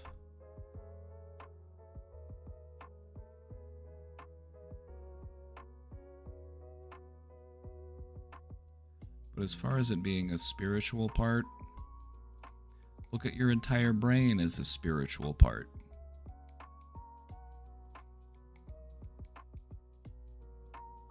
You know, if you're going to lean into feeling, you know, the spiritual aspect of things, try to feel them in everything. Not just, you know, don't try to trace them down to specific locations within the brain. Call-ins are back. We brought him back just for you. Also, happy National Cowboy Day, partner.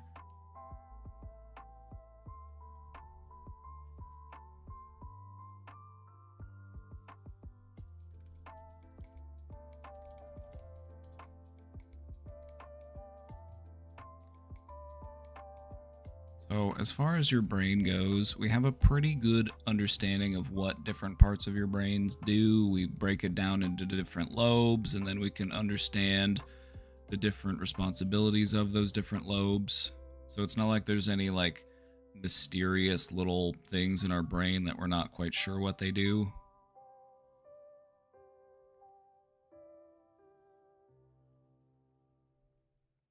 The thing about your brain is that if there's something that you do within a lobe, it might be a little bit different between person to person. Some people might have larger areas or smaller areas because your brain operates under a use it or lose it principle. Your brain is a constantly changing, shifting thing.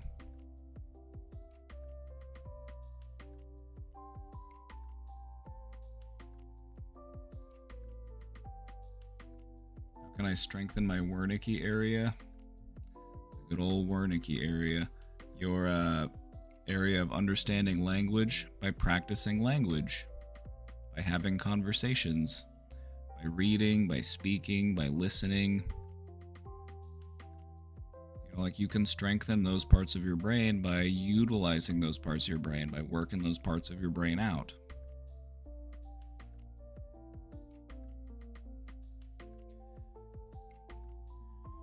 We aren't able to like track down to like which specific precise spot in your brain does a thing, because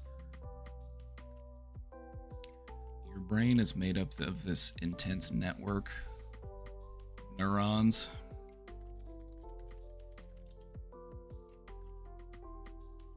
All of these bundles of brain cells, it forms this really intricate, complicated web.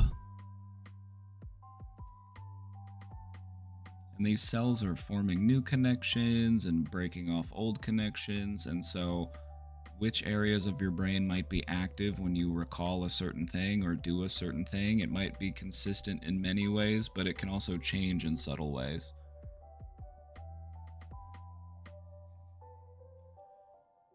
The whole point of why we can't explicitly say what every single part of the brain is responsible for is because no two brains are the same.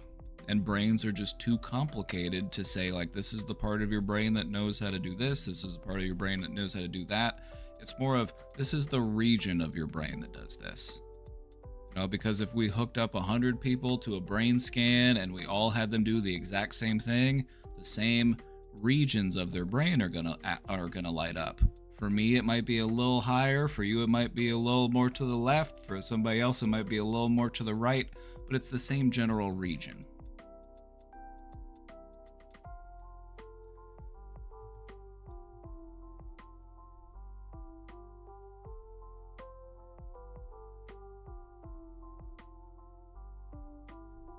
Does that make sense? Does that make sense? Because I'm trying to answer the question of why we don't know what every single part of the brain does, and that's because a lot of it varies from person to person. You know, if you know how to juggle, then you have a part of your brain that knows how to juggle. It's the juggling part of your brain. But not everybody knows how to juggle. Not everybody knows how to play a piano. Two people that are both playing the piano might utilize slightly different parts of their brain in playing a piano. A person might do it more spatially, another person might do it more visually, another person, you know, the brain is very complicated. That's the problem here. But the way I see it is there doesn't have to be any one spot that's the home of the spirit in the brain. The entire thing is of the spirit, if that's what you're into. You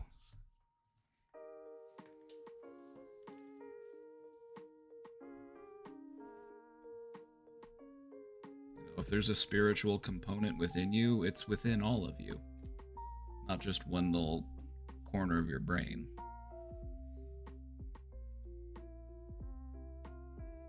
At least that's what I think. That's the way I like to see it.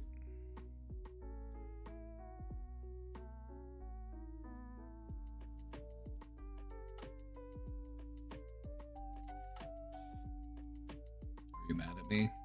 No. Why would I be? I'm not mad at you. I'm not even mad at the hater that came in earlier, you know? There are certain people in this world that I do have anger for. It's not any of you. Are any of you capitalists? Are any of you billionaires? Are any of you, you know, slumlords? No? Then we're good. We don't have any class traders in here, do we? If so, I might be frustrated.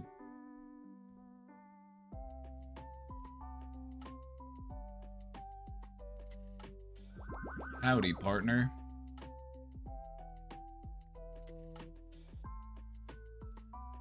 previous stream ago, you spoke about breathing exercises and how they activate the parasympathetic nervous system.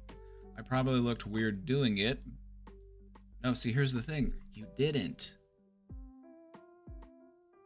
I can't believe I forgot to tell you this, but I remembered now, so better late than never. The cool thing about breathing exercises is that from everyone else's perspective, it just looks like you're breathing. That's it. They're not going to see anything weird. They're not going to say, what are they doing? That looks unusual. It's just going to look like you're breathing. That's it. Nothing wrong with that. You're allowed to do that, actually. But whenever you practice breath work or you practice breath exercises, it's normal to have that worry of like, I must be looking weird when I'm doing this. When in reality, this is all people see.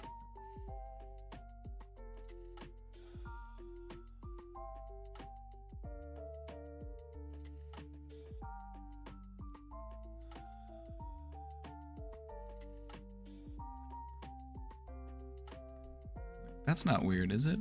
No. But it's normal to feel weird doing it because you're doing it in a moment when you are already feeling kind of anxious, and anxiety loves to be like, do I look weird right now? Are people judging me? I bet people are staring at me. It's like, yeah, that's just anxiety going.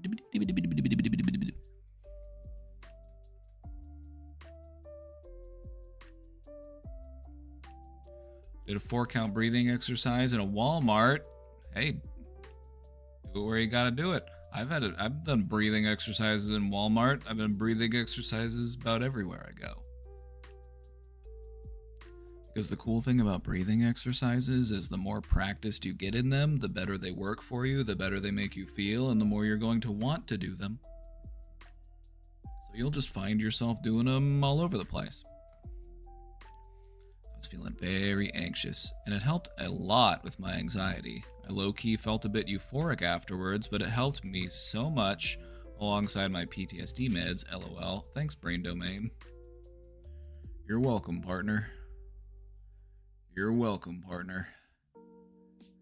I'm just glad to see you got to see some of that benefit. Breathwork really is OP. It's overpowered whenever it comes to dealing with anxiety. Because anxiety exists in such a primitive, primal part of our brains. There are things that we can do to trick it. There are things that we can do to calm it down and distract it. If you breathe in a relaxed way, the part of your brain that feels anxious, as far as it's concerned, you're not anxious anymore. You're calm now. Like, oh, okay. We're breathing in a relaxed way. The heart's not racing. All right, guess we're not stressed anymore. We can go ahead and turn off the alarm.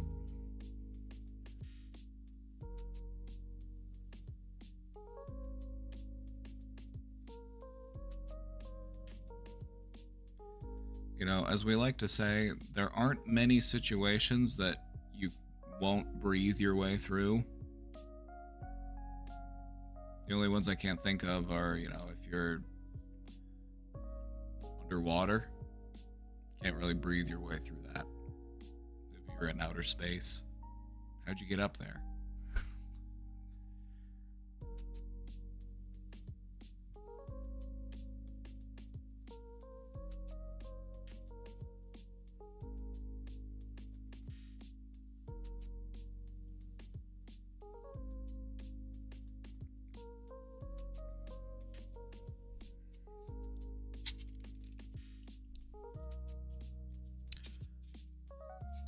Glad to see you got some benefit from it. Keep up the good work.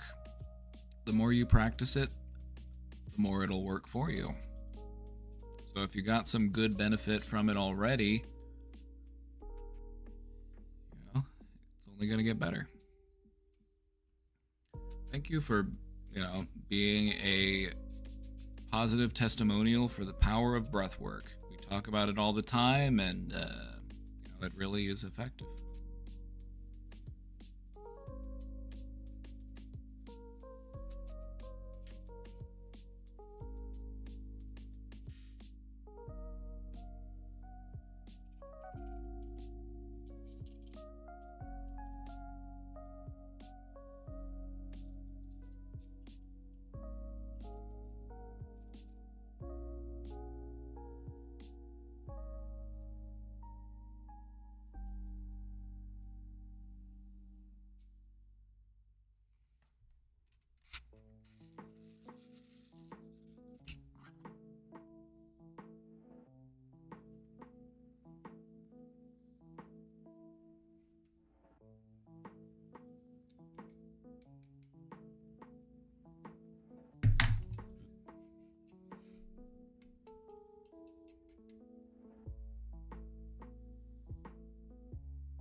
Ooh.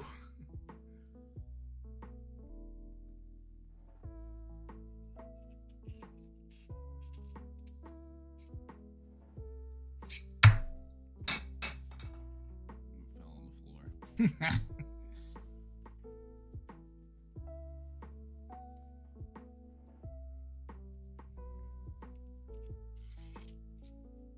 I can see why I didn't keep that residency in Vegas.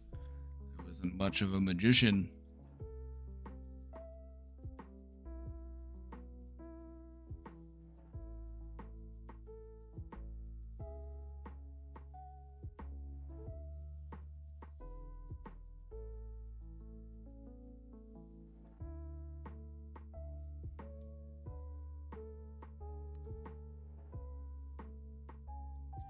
I'm going to read this one backwards because there's an important note at the end that we want to take into consideration before we read the rest. I should probably add that I'm schizophrenic because that changes stuff.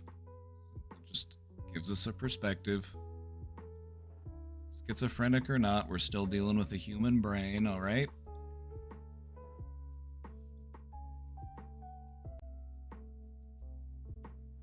Create fake scenarios in my head that sometimes last up to 30 minutes of me being in a fake reality. Till someone mid-work calls my name, then I snap back to reality. That talks about intrusive thoughts, and this is basically one intrusive thought.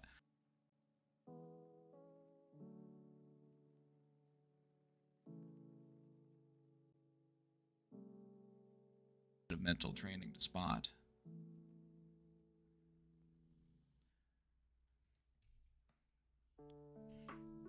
The kids these days, they have a cool new phrase for this. They call it maladaptive daydreaming.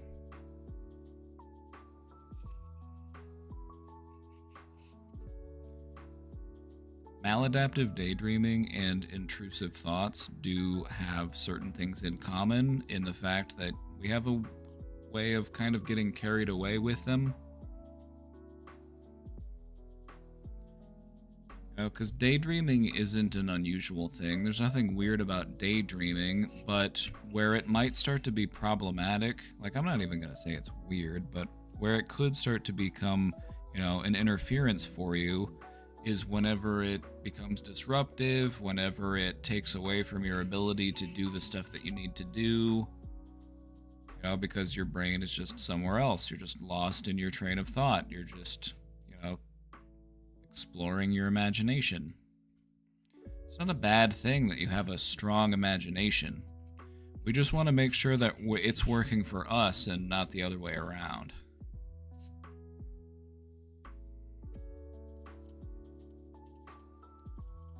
Our brains like to put narrative structures to things. This includes ourselves, this includes our daydreaming, this includes our thoughts. We like to have a structure. And sometimes when we're just lost in thought, we start to create a narrative structure. We start to craft a story. There's nothing wrong with that. There's nothing wrong with having a powerful imagination. But we want to make sure that it's not interfering with everything else we need to do. We want to make sure that it's not too disruptive. And if possible, we want to try to make sure that we can keep some semblance of structure. Because the thing about thoughts is that when you run away with them, they can very quickly carry you to places that just don't make much sense and that aren't very grounded in reality. That's what thoughts will do sometimes. Intrusive thoughts, for example. Most people have had to deal with intrusive thoughts, and you can recognize that they're not grounded in reality.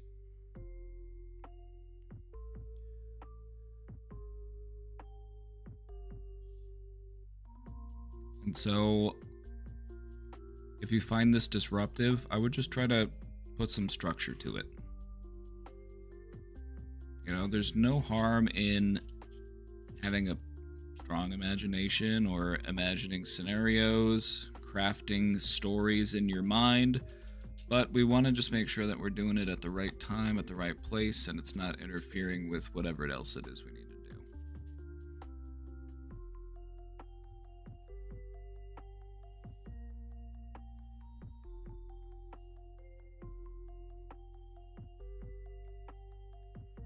becomes a problem for me when my brain fixates on a certain daydream.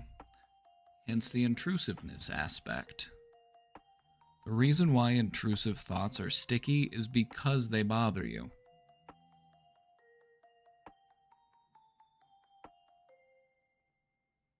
That's it. It's as simple as that. They get a strong reaction out of you, and your brain assumes that, oh, this is dangerous. This is something I need to be very aware of. I need to keep an eye on this. This is, it gives that impression. It sets off the danger signals.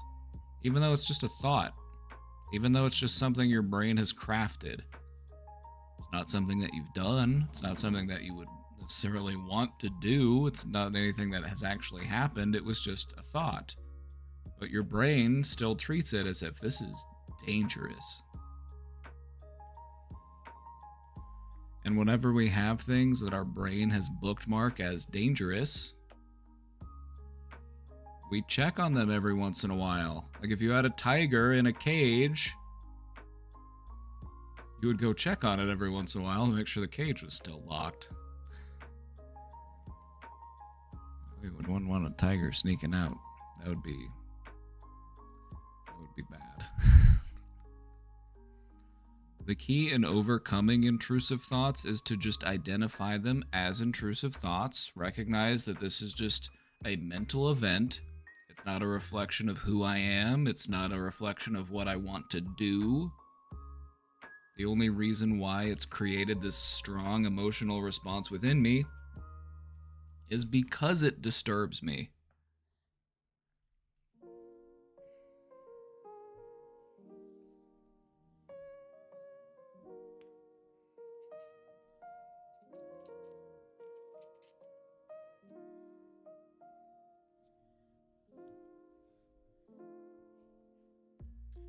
Intrusive thoughts are manageable. We can learn how to manage them. It helps to start off by just learning to identify them. We want to make sure that, just remind ourselves, this isn't a reflection of my belief. This isn't anything that I want to do. This isn't anything that I think is true. This is just a mental event. It's my mind testing reality.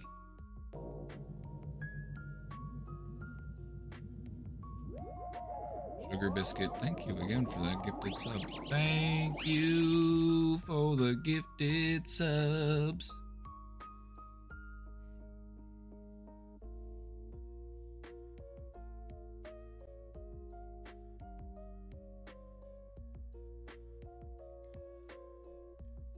The thing about intrusive thoughts is that since their whole deal is that they exist by bothering you, they will come up with things that are guaranteed to bother you. Now remember, this is just your brain reality checking and trying to determine what is it that I believe is real, what is true to me. And in the process of figuring that out, it's going to postulate some pretty off-the-wall, unusual suggestions.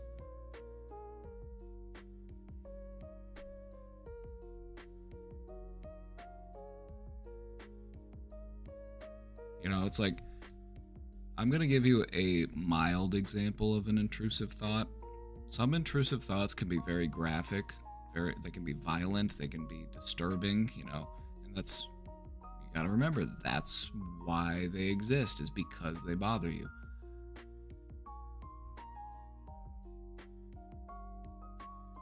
Let's say you go to a museum. There's a vase just sitting there on the pedestal. There's no rope around it, it's just sitting there, and if you were to walk up to it, you could very easily just knock it right over. An intrusive thought that might pop up is, hey, go knock that vase over.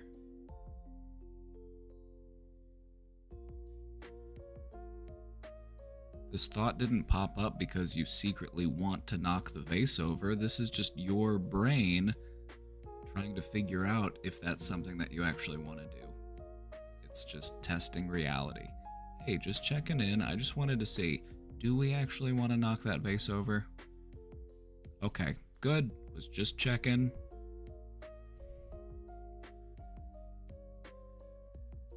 And so it's important that we view intrusive thoughts that way. Because if we take them personally and we're like, oh my God, who am I? Why would I think that? That's so fucked up. Why would I think that? Then it makes us feel really bad about those intrusive thoughts, and then it reinforces them because they bother us so much, and so we continue to fixate on them.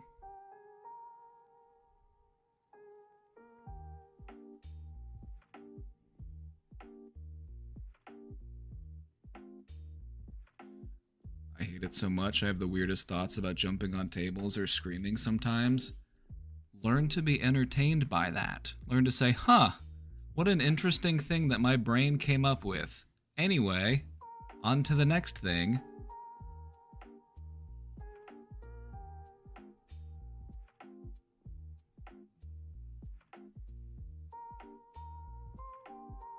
My favorite response, personally, to intrusive thoughts is, huh.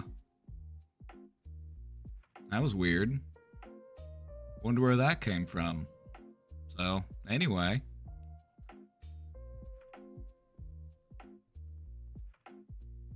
My intrusive thoughts are all anxiety related. Yeah, intrusive thoughts will like to weave their way into your anxious thoughts as well. They like to try to camouflage themselves. Because some of the anxious thoughts might be grounded in reality, like maybe there are some things in there that you should take seriously, but intrusive thoughts like to slip in there as well.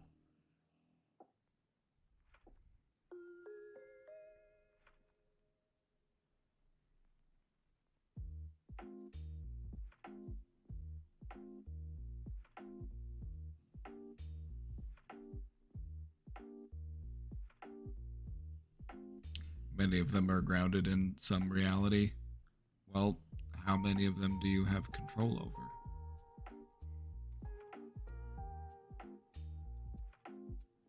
Sometimes I get stuck in a loop. Huh, that's a weird thing to think. Wow, and the brain thought about how weird that thought was. Oh, and it did it again. You're becoming aware of your observer self. That is your consciousness.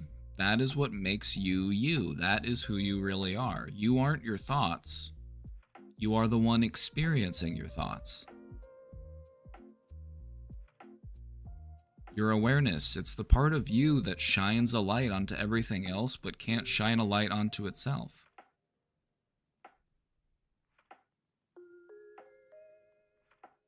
It's aware that you're thinking, it's aware of, of what you're thinking and how you're feeling and what you're doing, and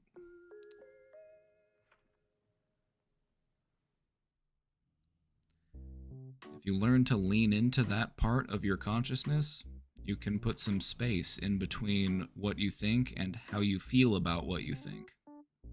And that's an important thing to learn how to do.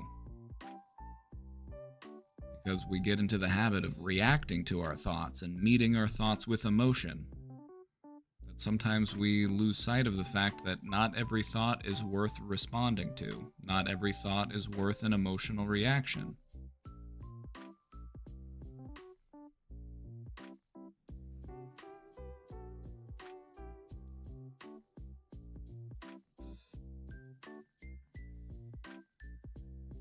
Have you seen the movie Sinners? What did you think? If not, you should watch it. I have not seen it yet, but you say it was good?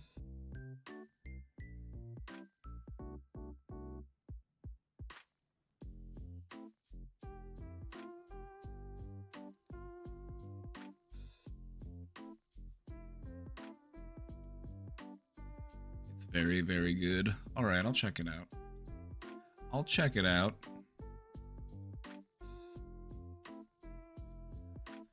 Thoughts go in a loop and I try to visualize myself doing a tug of war with my brain and deciding to put the rope down. The thoughts are too much to handle or they occur during the worst times. You mentioned tug of war, but what comes to mind for me is something a little different. It's like Beyblade.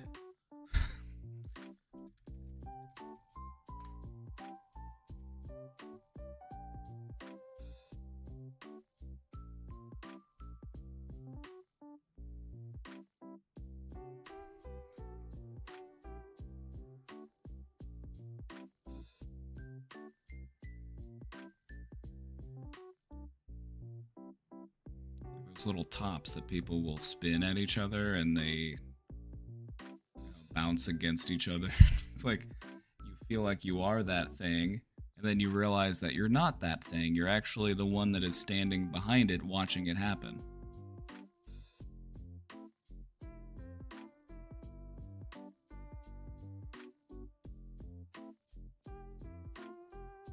We have Beyblades for each generation. You're gonna fight the Beyblades? Yeah, okay. So they're all just swirling around in there. Like, this is your brain, right? And then you have your thoughts, and you have your emotions, and you have your actions. And they're all just constantly banging against each other, right? And then what you realize is that I'm not those things that's spinning around in there. I'm not the battle top. I'm actually the one that's watching them happen.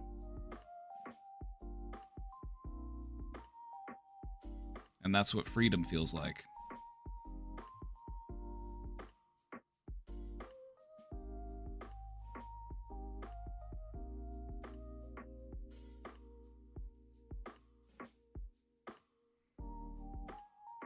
Your thoughts and your emotions want you to believe that you are your thoughts and emotions, but the more you practice just being aware, just being present and mindful, the more you'll realize that you are not those things. You are the one that experiences those things. And then everything within you becomes just like anything else within the universe. It's just a thing.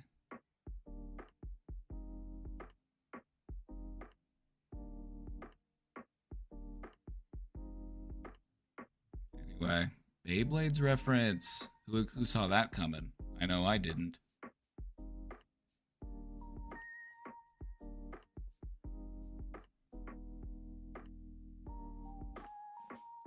But either way, just remember, you're not the one down there in the arena. You are the one sitting outside the arena watching it happen.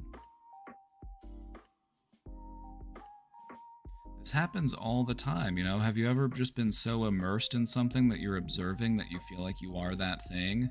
Like, you've ever been watching something and you're just like so, like, you feel it, like whatever's going on in that thing? We do that to our own thoughts. We become so immersed in them that we think that we are them. But we are not.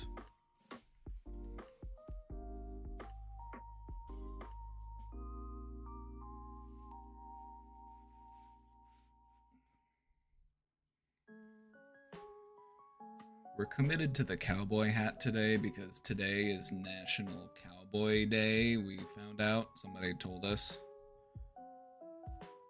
So we're celebrating National Cowboy Day.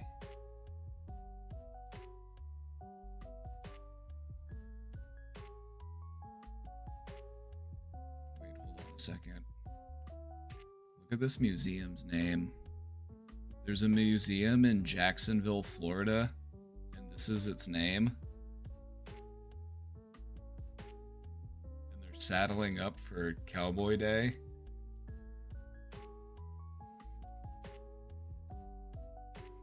Hoo-hoo-hoo!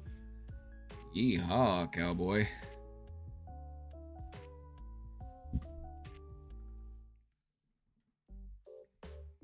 I love that you just used Beyblades to explain a kind of enlightenment. Interesting, the random stuff my brain comes up with sometimes, huh? Anyway, let her rip. You know what I like? I like the industrial Beyblades. I never had like the actual toys or anything. I'm just familiar with the reference of Beyblades. They were a little bit after my time. They were popular when I was in like high school or something. I like the industrial Beyblades where they take industrial gears and put like an ankle grinder and like spin them up that way. This is pretty sick.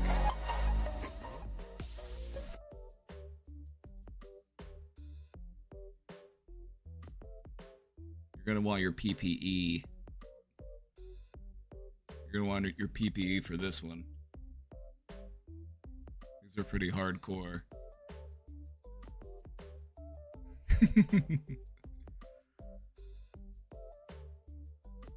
Oh, and then he puts oil on it, and then he lights it on fire. Or the heat of it causes it to combust. Either way, it's fucking sick.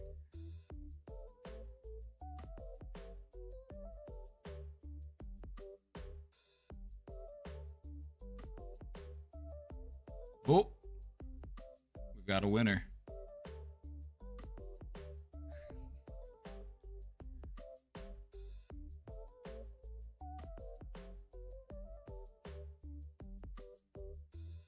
Either way, testosterone tube isn't so bad. Like, as a guy, I get recommendations from the testosterone side of YouTube every once in a while, and it's not always that, you know, some of it's alright. Get some pretty fun stuff sometimes.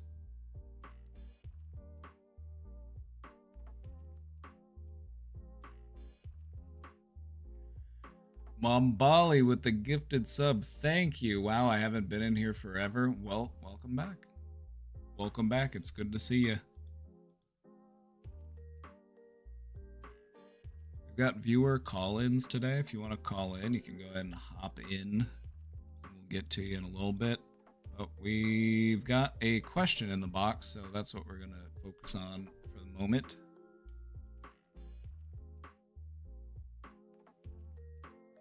Hi.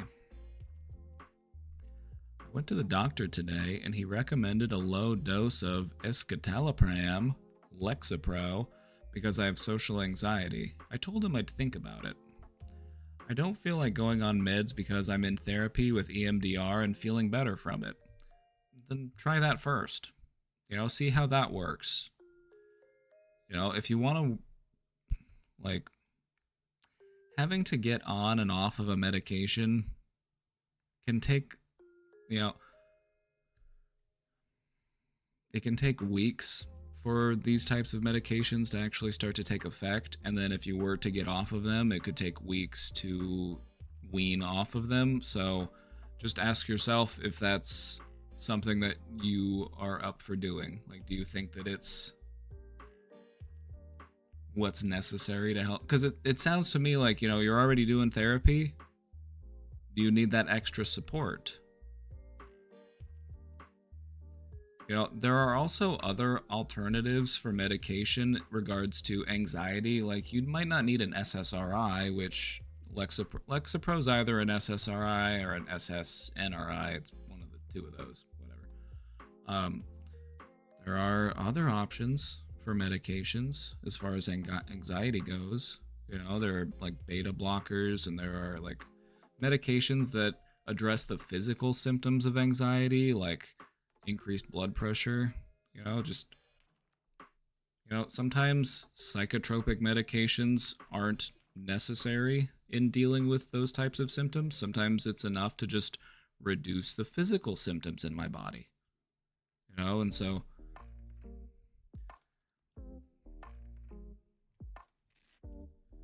I've heard meds don't fix the root cause of the problem. Is this true? But it can help a lot of people get better results from therapy. That is true. It like, medication helps you manage symptoms. It doesn't actually fix issues. You know, it's not like a broken arm where, you know, you treat a broken arm by, you know, it takes time and it heals. You know, you gotta wrap it up and make sure you don't bump it. You know, taking medication helps you to manage symptoms, and sometimes that extra support in managing symptoms makes therapy more effective because you've been able to take the edge off. You've scaled the difficulty back a little bit. And that can be helpful. It's not always necessary, but it can be helpful, especially if your symptoms are pretty difficult to deal with. Part of me also thinks that drugs like these are lifesavers for some people, but they could also be some capitalistic scheme. You're actually, you're 100% correct. These types of medications, they do save lives, and so they do have value. Also, we do see a lot of people prescribed medications for their entire life that they might not need for their entire life. You know, like if you have depression, would you, like, if You work for a company that makes pills for depression.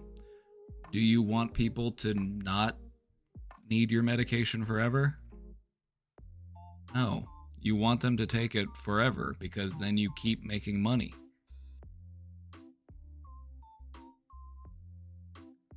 And so a lot of people get prescribed, and the big one is probably antidepressants. You've got a lot of people out there who have been taking antidepressants for a really long time in lieu of doing, therapy or other ways to treat depression.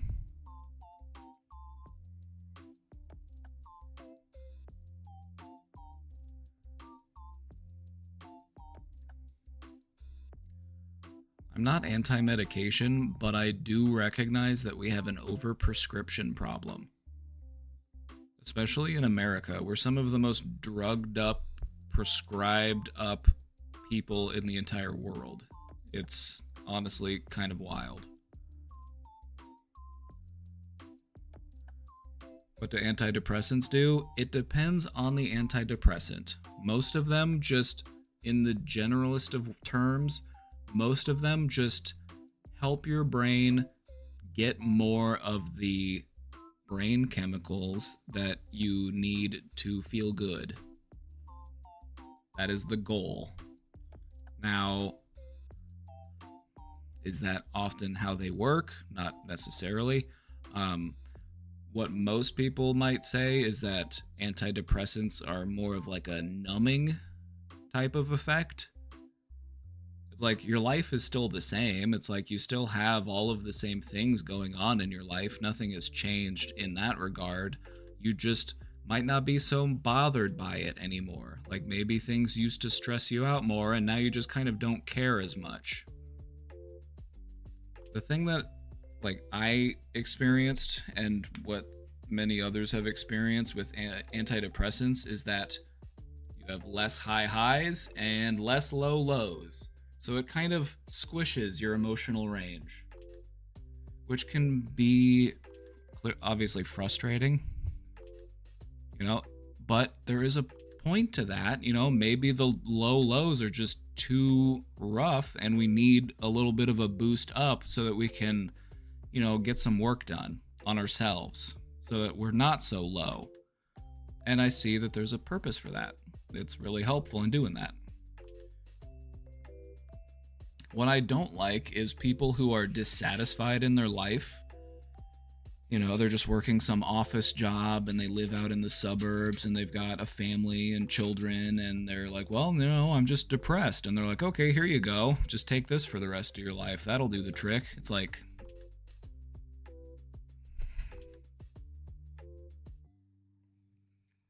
I feel like for a lot of people, it's just viewed as an easy fix. And there are solutions to depression. There are ways to treat depression and to get through depression. Sometimes they can be drawn out. Sometimes they can be painful. It's worth doing the work, though, because that's how you truly heal.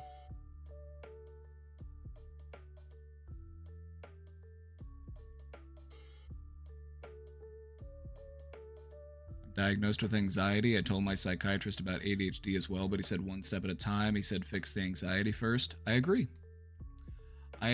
because ADHD, OCD, intrusive thoughts, these are all things that are caused by anxiety. Anxiety is the core ingredient in all of those things. And so if you can get the anxiety under control, you might be able to focus better. You get the anxiety under control, your mind not race so much. You might not be so wound up all the time. You might not be so stressed. So yeah, I agree with that. You want to try to tackle what's going on underneath that's causing those other effects. So stimulants make anxiety worse? They can. Stimulants do things to your body that anxiety also does to your body, and so your brain might misinterpret it as actual, you might be much more restless. Stimulants can increase your blood pressure, they can make your heart race, they do the same things to your body that anxiety might do to your body.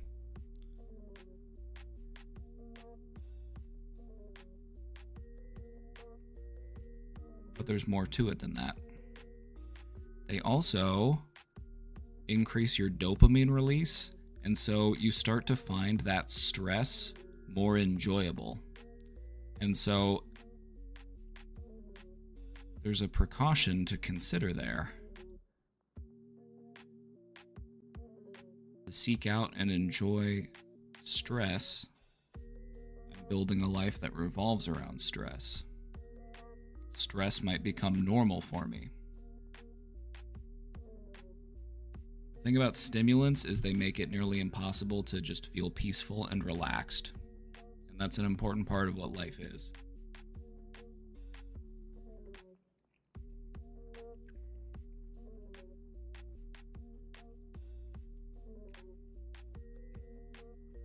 You like the hat? It's International Cowboy Day. That's why Hitler gave it to his army. Hey, Allies did it too. Nazis just came up with the idea first. France got blitzed and everyone's like, what the fuck was that all about? How'd they move their tanks over there? So how'd they do all that shit? And then it turns out, oh, meth. I would have paid so much more attention in history class if they actually told us that the Nazis were cranked out on meth during World War II. Like, that's just such a... I feel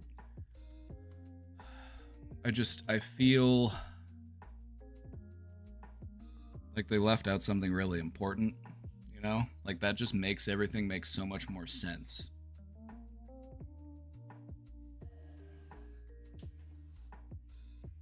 This is a general question, but I just started therapy and my therapist said anxiety is my main problem, and she said that therapy does wonders. I don't see how therapy does wonders, like what big changes does it make? She also talked about trauma, big and small traumas, and addressing them. How does addressing them help?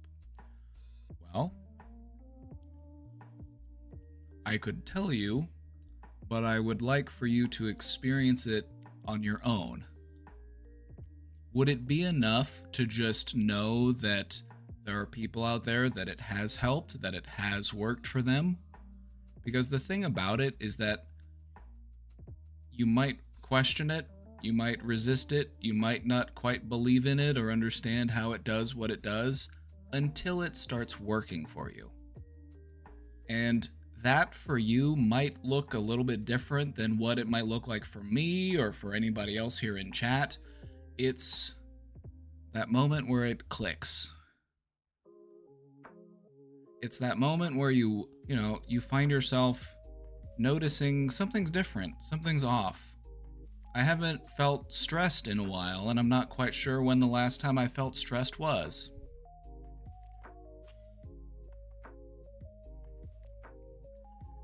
When you're going through the therapeutic process, you might have a hard time understanding why or how this could be helpful until you get to the point where it feels like it's working. And then it makes sense. And whatever that might look like for you might be a bit different than what it looks like for me or anybody else. The reason why it works, in a general sense, for a general question, is that when you hold on to old pain, you put a lot of time and effort and energy into avoiding that pain. You have to live around that pain. Everything that you do and say and think plays back to that old pain and trying to avoid it. And so if we're able to process it, if we're able to heal it, then we don't have to live around it anymore. We've suddenly got more room to do all sorts of cool stuff.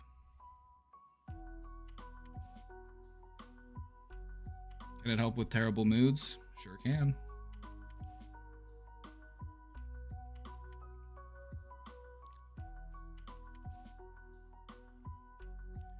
Therapy, for most people, will offer you the perspective that you need to develop a new way of thinking. And sometimes all you need is to just learn how to think in a different way.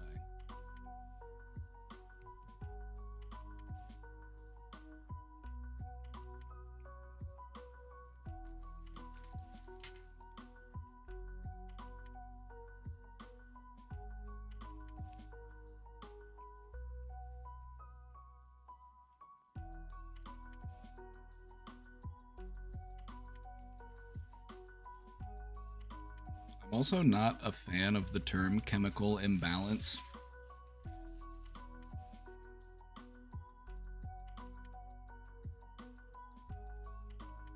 Your brain has billions of brain cells, and they communicate using chemicals. If you're too stressed out, you've got more of one chemical and less of another chemical. If you're in a great mood, you've got more of one and less of another. If you teach your brain to respond to things differently and to manifest different mood states, you change the internal chemistry of your brain.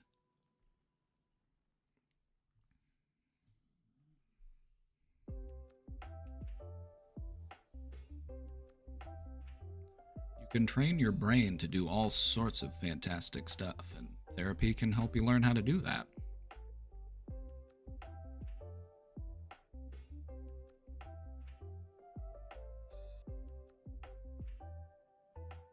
Also, I have severe depression, and my energy levels are so low that it's very difficult to exercise. In the past, I'd exercise easily. How do you address this? The energy is already within you. You just have to unlock it.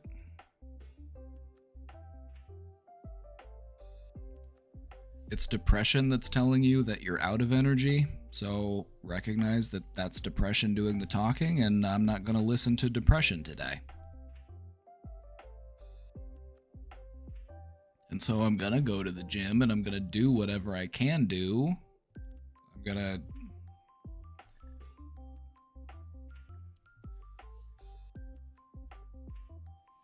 What you don't want to do is just wait around for that energy to come back. That's what depression tries to tell you to do. It's like, just rest, just sleep more, have another snack, just lay down, just wait, it'll come back. It's like, no, the energy's already within you. You just have to tap into it.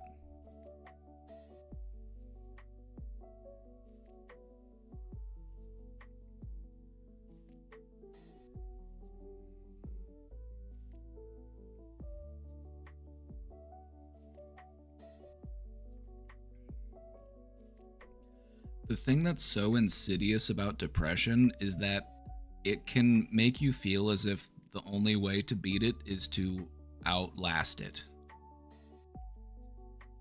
Like, depression itself has a way of trying to address itself, and it's like, just go back to bed, just go back, just lay down, just have another snack, just watch more TV. You know, just wait. It'll get better, just wait. You gotta fight it. You gotta fight it.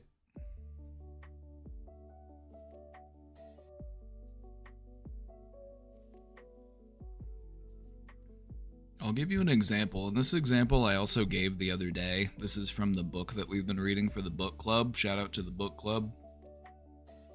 And it's all about energy. You have all of the energy within you that you need. You know, let's say that the love of your life dumped you. They said, that's it, it's over, I'm out of here, and they left. Months go by, you're depressed, you're devastated, you have no energy, you can hardly get up and take a shower, you know, let alone go out and have time with friends and, you know, do all the things that bring life joy and meaning. You're just barely getting by. Months of this. And then one day you get a phone call. And it's your ex. And they say, oh my God, it's so nice to hear from you. I'm so sorry. I made such a terrible mistake. Can you please forgive me? I want to get back together. Can I see you? Is it okay if I come over? You better believe that as soon as you hear those words, you're going to spring up. You're going to be hopping in the shower. You're going to be getting dressed. You're going to have all of the energy you would ever need. Where did it come from? It was already within you. What was preventing you from feeling it was pain and hurt. When we hold on to pain and hurt, they sap our energy. And when we're able to let those pains go, we get all that energy back. If you want more energy in your life, just look within you and ask yourself, what pain am I ready to let go of?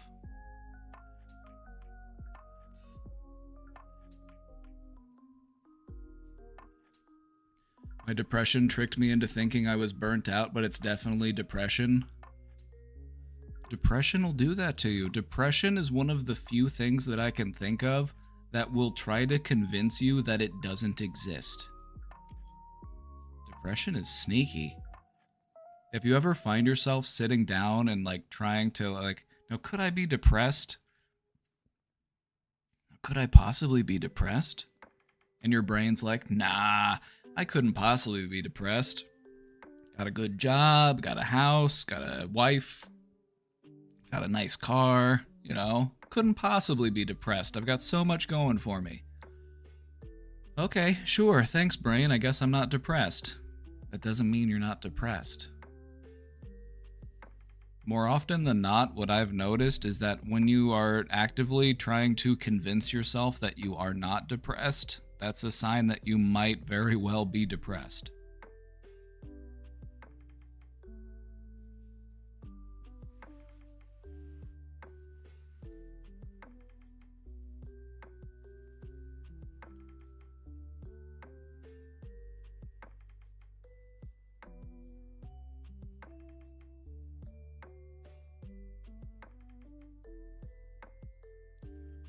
We talked about this question for a bit, but there was a little bit at the end that I didn't quite get into.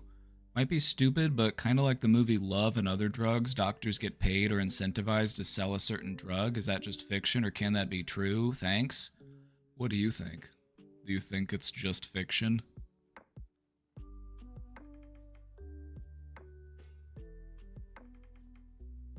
It's absolutely true. And if you had any idea just how much money and resources go into getting doctors to prescribe certain medications, it would blow your mind. Anybody who's ever worked in a treatment facility or a hospital, you've probably seen it firsthand more times than you can count. Whenever I worked at a treatment facility for mental health, we had pharmaceutical reps coming out every single week, sometimes multiple times a week. They would cater. They'd bring lunch. They'd be like, all right, this one's for the medical staff. This one's for all the staff. It's like, it happened all the time. And it was because they were trying to, you know, like, hey, this new extended release medication, you know, it's cutting edge, it's top of the line.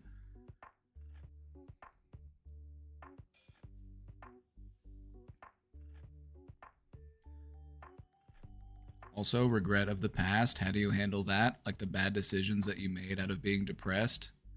By learning from them and doing differently. That's all we can do with regret. That's all we can do with the stuff that we've done that we regret. Learn from it. Do differently. What else can you expect? Can't expect you to live a life where you've never made mistakes. But we'd like to see that everybody can learn and grow and do better from their mistakes. And so in a way, the mistake could become something beautiful. It can help to shape you into someone wonderful. You know, like maybe you did something in your past and it was something you're not proud of, but because of that, you've made efforts to be a good person and you've made efforts to be more kind and generous and, you know, it.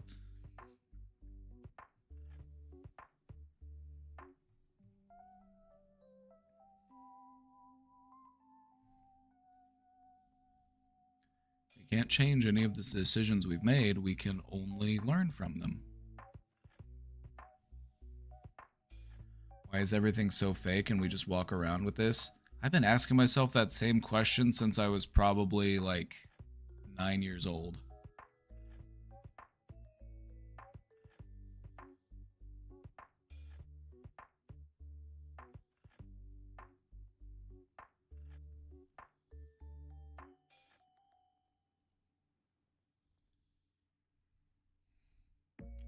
Some of us just have a nose for it.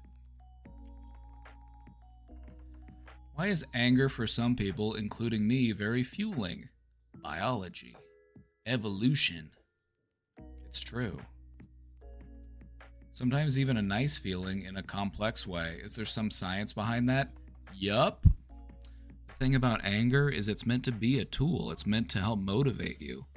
If you're in a dangerous situation, if you're fighting for your life, it can help you to be angry at the person or animal or giant robot or zombie or alien or, ghost that you happen to be fighting at that time.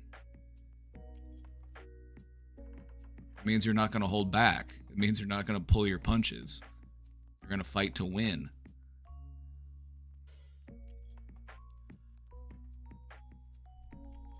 Anger is a powerful motivator. And that's why it's very fueling. We should try to use it for good. Because anger isn't inherently bad. When it becomes senseless and destructive, that's when it becomes, when we let rage take over, it's like that's when it becomes messy and unnecessary.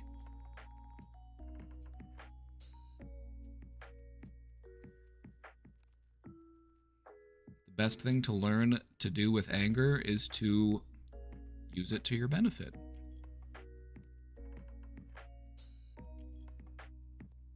I found that channeling it into other things was helpful. If I have a sink full of dirty dishes, I'm going to channel my anger into my dirty dishes, and I'm going to, it's a win-win for me. I get to take out that energy, and the dishes get done. I'm going to direct that anger into yard work, physical labor.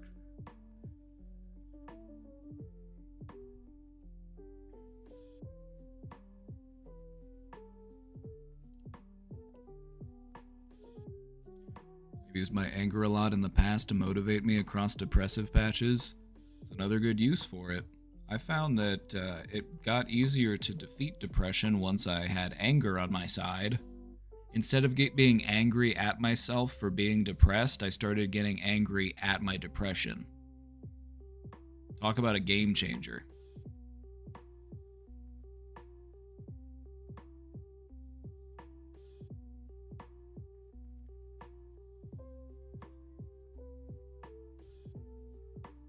But I would let it make me rage-filled, and that's why martial arts have different belts. You work your way up.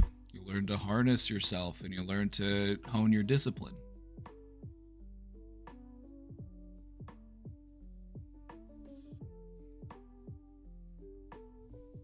I've heard that anger is the most easy emotion to fall into. That's why people are angry in uncomfortable situations. It's comforting for people.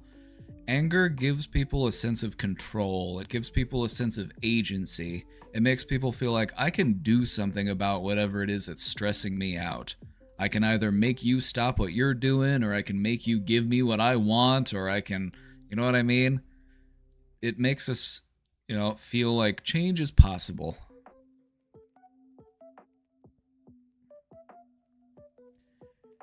Anger is a very easy emotion to feel. You see kids do it. You see babies, babies can get fussy and angry. You see animals get fussy and angry. It's not a very complex emotion. More often than not, it is a response to fear. It is our body trying to motivate us to do something about something that we find fearful.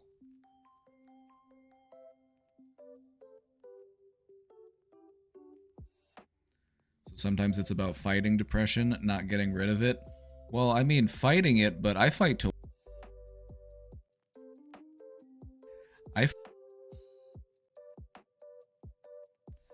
I don't know if it is my microphone cord or if it's just my microphone itself that keeps dropping out, but what I was saying is I fight to win.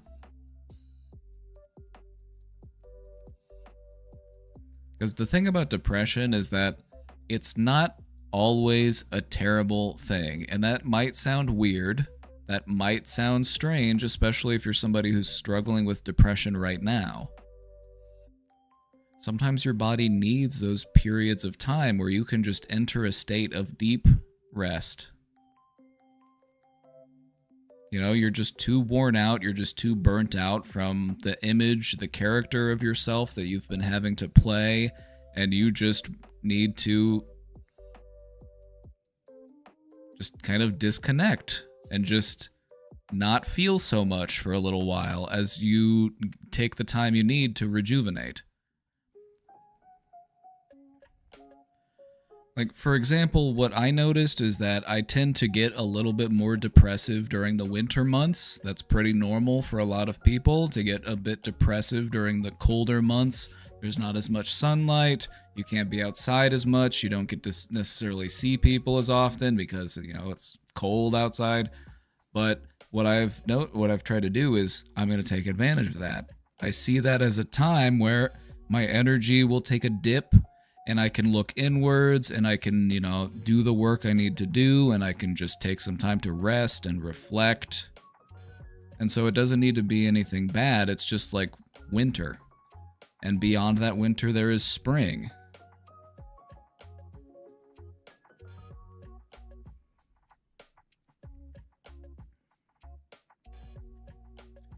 You know, if we're just amped up 100% high energy every single day, how long do you think that could keep going? How long do you think you could keep that going before you have to turn to performance enhancing substances to keep that fire hot? Don't underestimate the importance of downtime.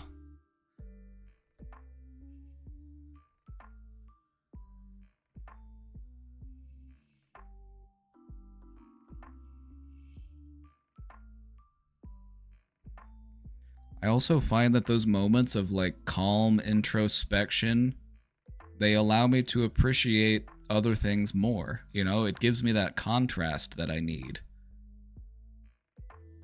You know, if I didn't have those moments of like sadness, isolation, then those moments where I have connection and love and joy, like those might, you know, I feel like it helps to make things more meaningful.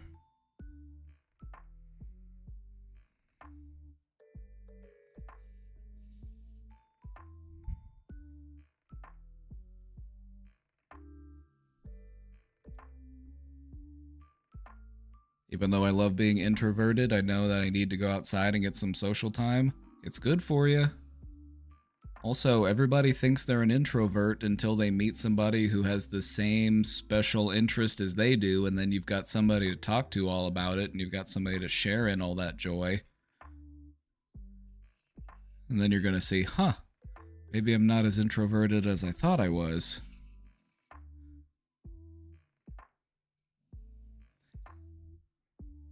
You know, you're not locked in one way or the other.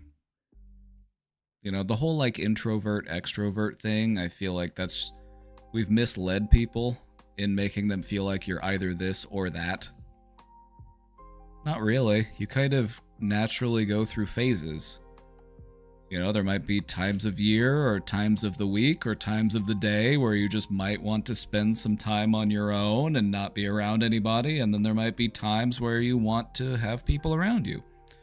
You know, you want to have some fun with your friends.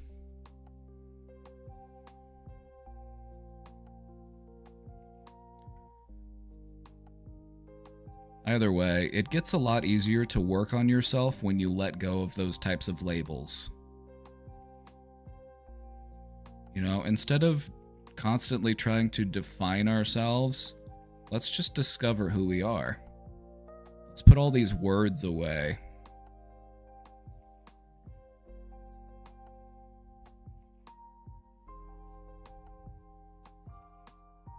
Anyway, anger, use it as a tool. That's what it's supposed to be. You know, anger, it's like a hammer. You can build stuff with a hammer. You can deconstruct old things that need to be torn down with a hammer. You can also knock holes in the wall and break shit. It's like, it's how you use it. It's how you wield it. You know, you can use it to achieve a goal, or it can be a force of chaos and destruction. It's how you wield it.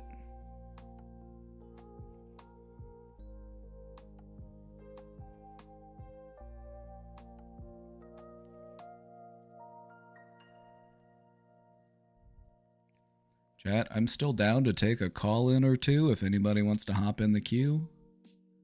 We've got the queue open. We've got the queue open.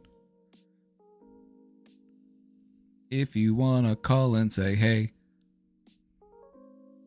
But if not, that's okay too.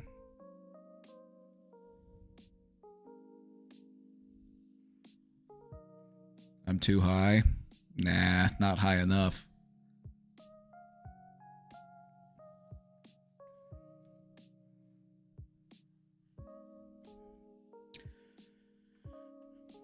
Personally, I like to take mental development journeys in the funniest way I can, no matter what the situation is. So far, it has been working great. Humor is a fantastic tool. Humor is a great way to heal.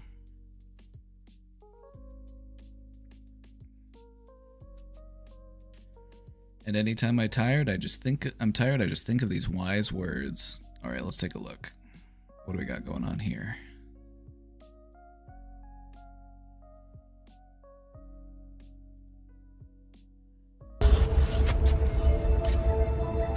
I'm tired of this, Grandpa. That's too damn bad!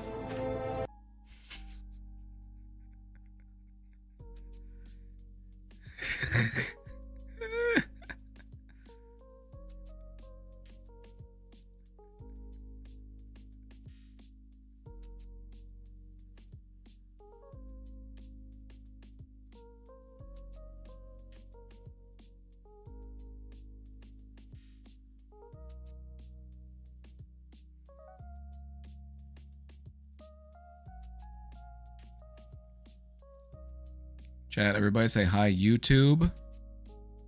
Everybody say hi, YouTube. We got 2 people watching on YouTube right now. Everybody say hi, YouTube.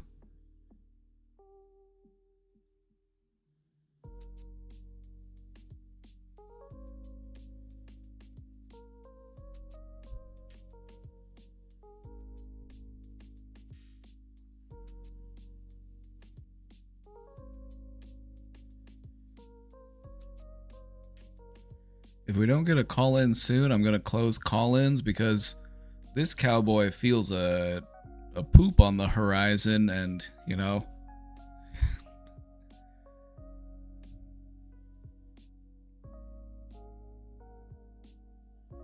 Ew? What do you mean, ew? Everybody poops. You telling me you don't poop? No wonder you're so anxious. How long has it been since you've pooped?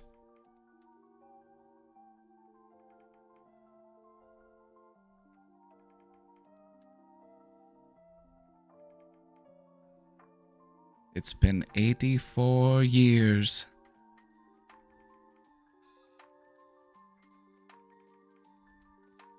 Burb? It's burb time.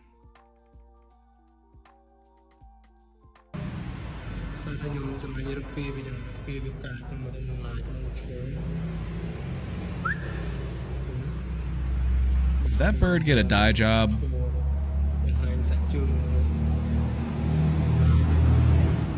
It looks like that bird got a dye job.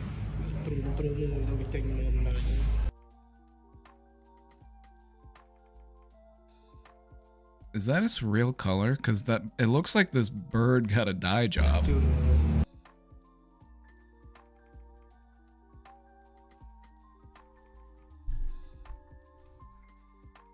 that your real feather color?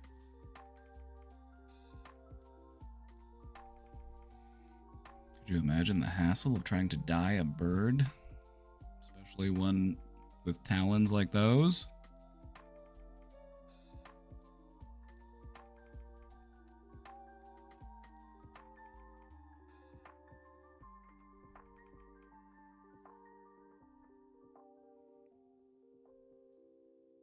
It's literally a dyed harpy eagle.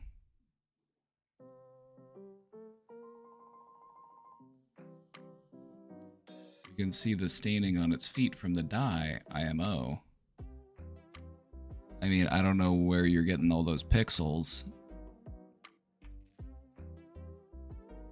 That's what I was thinking. I'm like, it looks like they took a harpy eagle and gave it a hair coloring.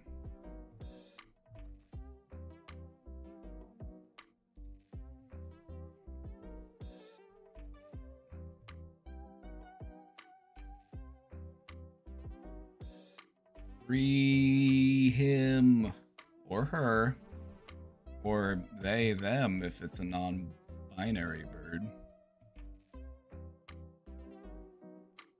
Free them.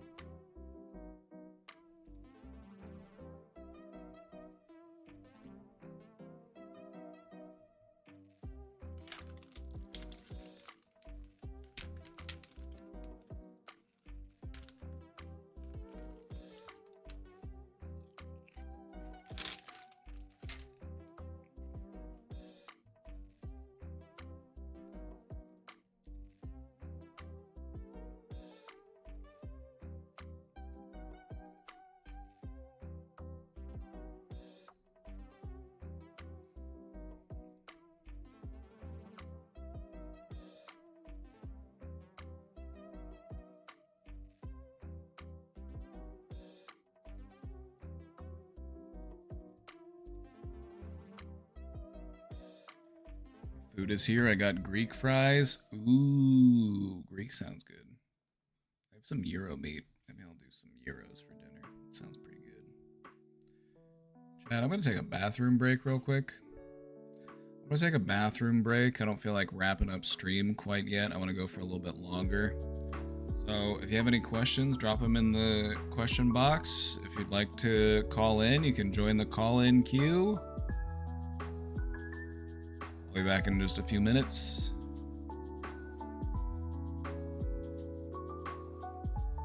Have a nice poop. Oh, I will.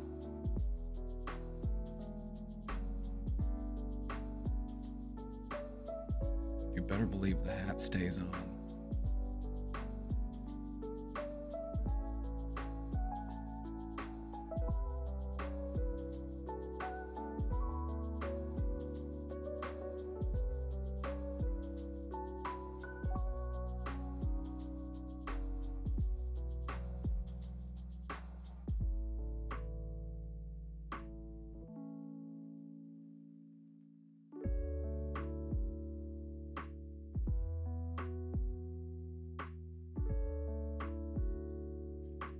I have depression. Do you think it's a good idea to do cardio and weights on the same day, or you think it will waste the little energy I have?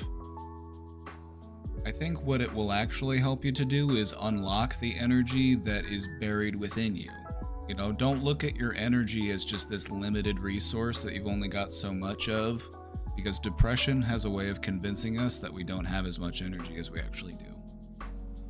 So get out there, see what you can do. You know, set a goal for yourself, something reasonable, something achievable. I'm gonna go, I'm gonna work out for however many minutes. And then after that time has passed, check back in with yourself and see, do I wanna call it or do I wanna go further? Anyway, be right back.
No, we're back.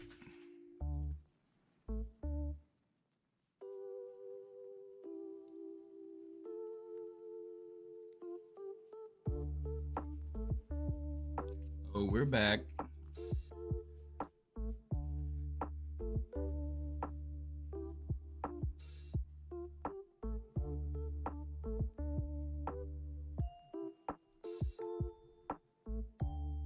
No details, please. What do you mean? What do you mean?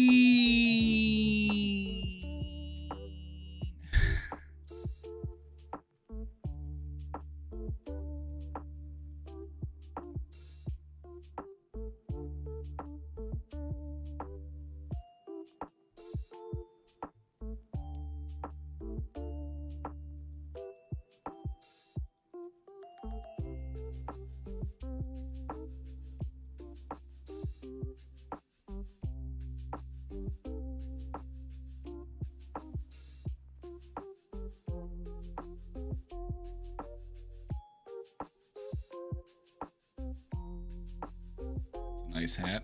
Thank you. It's National Cowboy Day. We're celebrating Cowboy Day.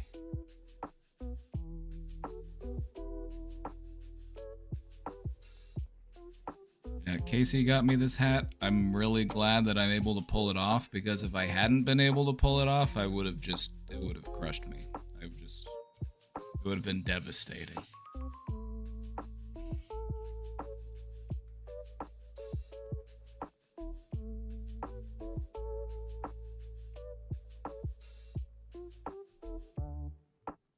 Good hat.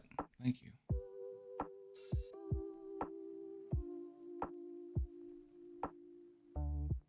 Also, it's just really fun to do this.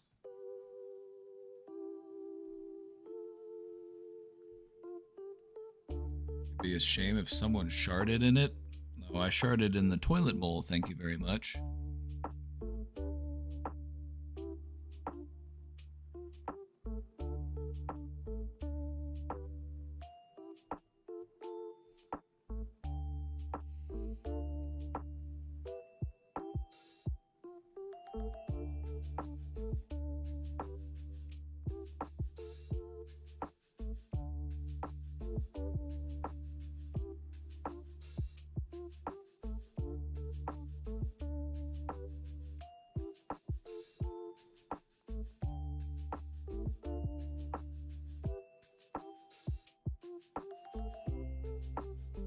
It's hurting me, nose blocked from crying. Sometimes I wish I had enough stuff to care about.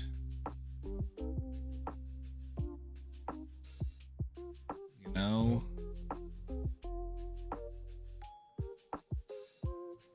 I see where you're coming from. Sometimes when we feel too much, we think it would be nicer to not feel, but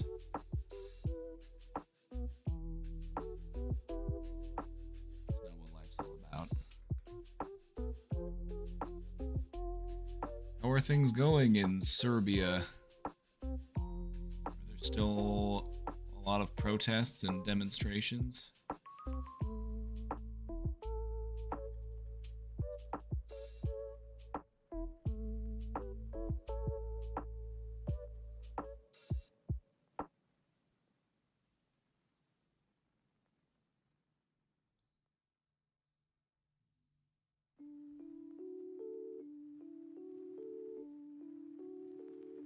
Been an ongoing student protest movement in Serbia. It's been going on for a long time.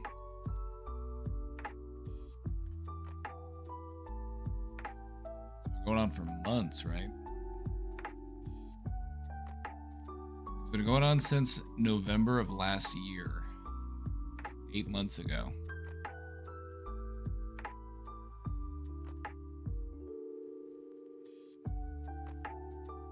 Canopy at a railway station collapsed, and people started protesting, demanding, transparency and accountability, and they wanted to, fight back against corruption within the government.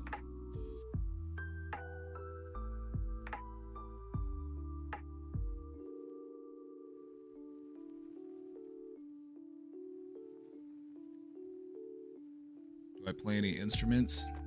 No, but I know how to sing. And so I am my instrument.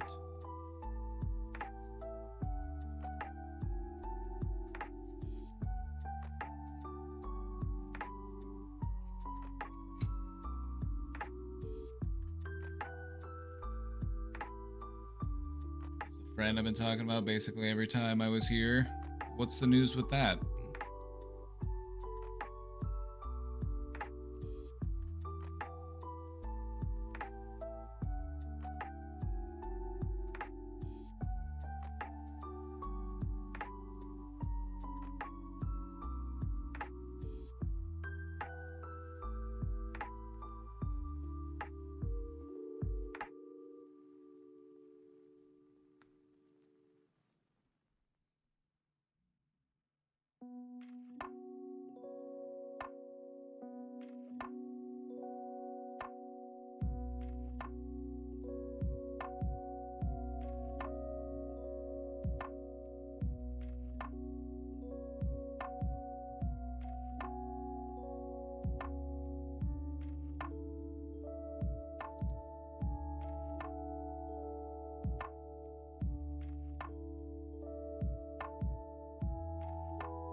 I love a good protest.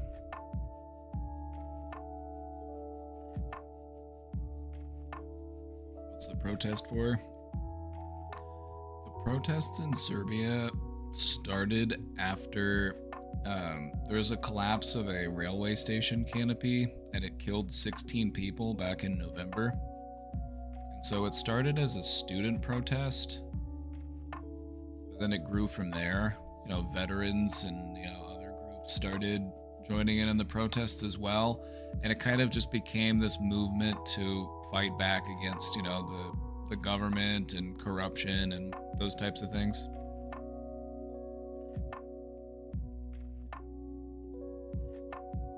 You know, same type of stuff you see just about everywhere. It's like corrupted officials, you know. Hate to see it. You love to see people protesting, though. You love to see people, you know, standing up against it. You hate that that's what it comes to. Like, nobody wants to be out protesting. We just want our needs met. Am I right? Or do you just like protesting? I just like holding signs and being outside. Some people, that's their whole thing. So you know how you have those photo things on Instagram? It doesn't really matter. The friend sends a picture of them being outside and dark. When I asked why they were there, the response I got wasn't nice to hear at all, and it led to me bursting into tears.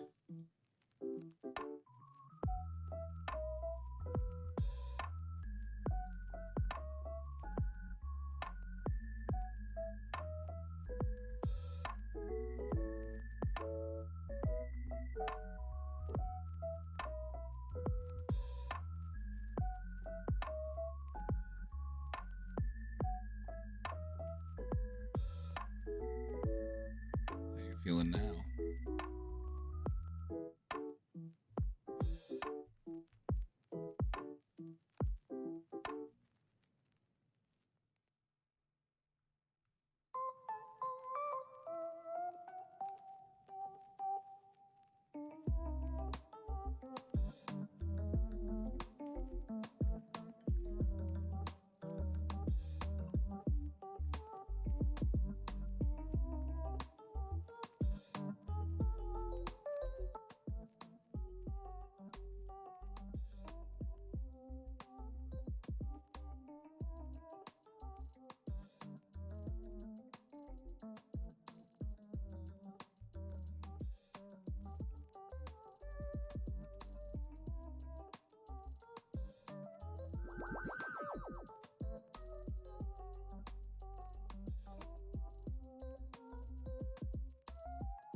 These are New Orleans style.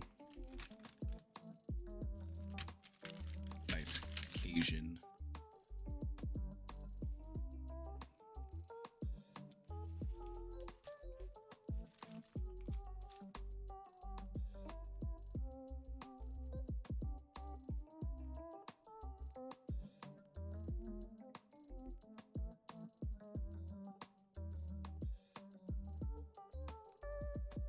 Bad part is I got no response after that. I'm worried. I just want to know that they are safe.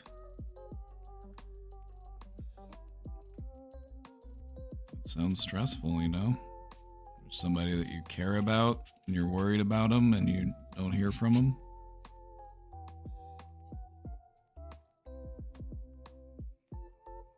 Hopefully everything's all right. Hopefully everything's all right, my friend.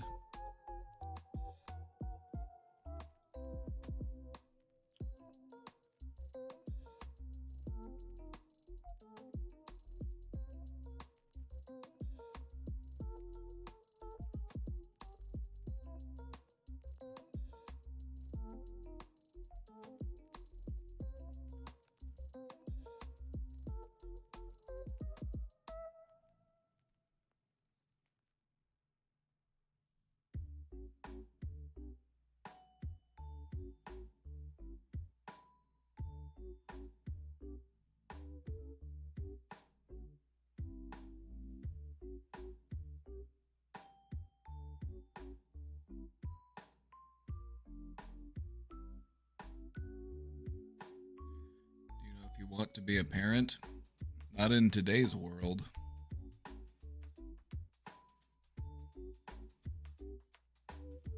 Not in today's world, my friend.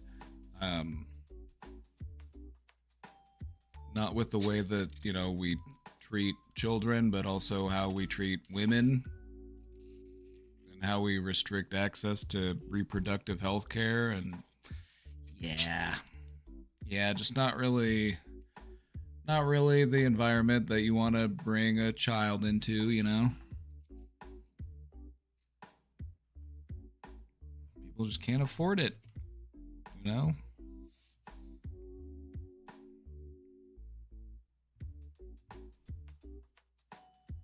You know, people want there to be some hope for tomorrow if they're going to bring another living being into all this. Like, people don't want to have a kid just so that that kid can go on to, like, work until they die so that the gears of capitalism can continue to turn.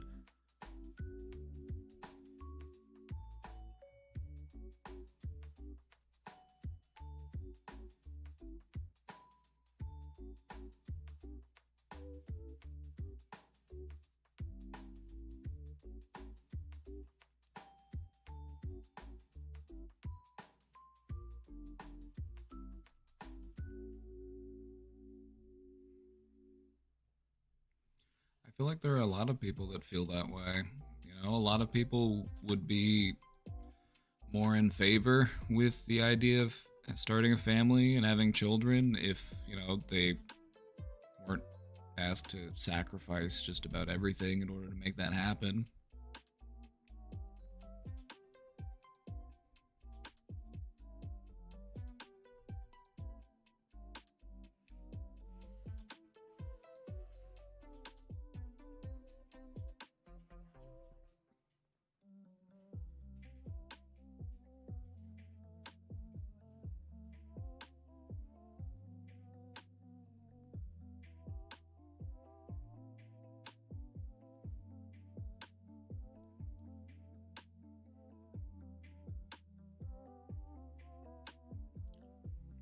I feel the same way about being a parent sometimes, and then I get scared I'm self-canceling. You could also be self-preserving, you know? The last thing that you would want to do is find yourself resentful towards your child because of all of the stress that comes from having a child. It's something that we see far too often, you know, like, we give so little to people and to children that need help, and then people are just struggling, and then they can't direct that, and then they just find themselves directing that stress towards the child. It's like,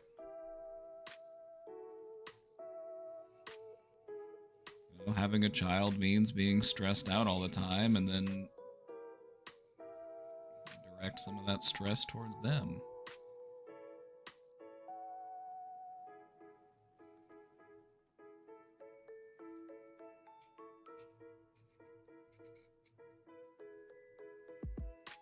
I've found that I can satisfy that feeling, though, by just trying to be a good mentor to other young people that I meet. Like, my neighbors have kids, you know, sometimes I'll see them around, and, you know, I just try to be a good influence, try to be a good role model.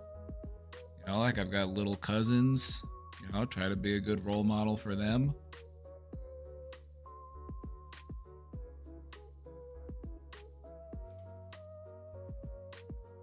Like, humanity will continue. Like, there will continue to be humans and all that stuff, but I don't know. I don't see it as being like urgent that my DNA persist. You know, like, sometimes it just does feel a little self-centered. Sometimes it does just feel a little bit egotistical. You know, like, there's plenty of children out there who need a loving home. Why do you have to have one that's got your DNA?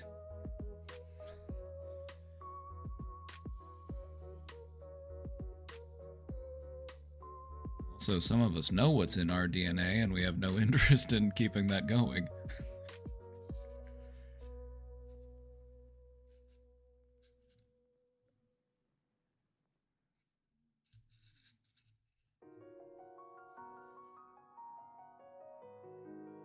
Hello? Well, hello, Dean. How nice of you to show up. How nice of you to stop in. Hello. Have you seen my hat yet? It's National Cowboy Day. That's why we're wearing the hat.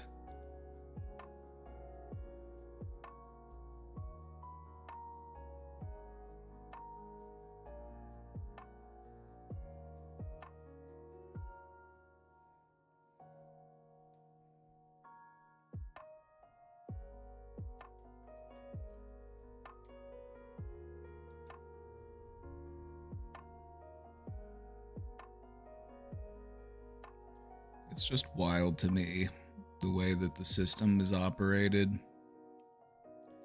It's like, we want people to have kids, we want people to start families, but we don't want to give them anything to help them. You know, it's all pro-life up until the child is born, and then it's like, well, too bad.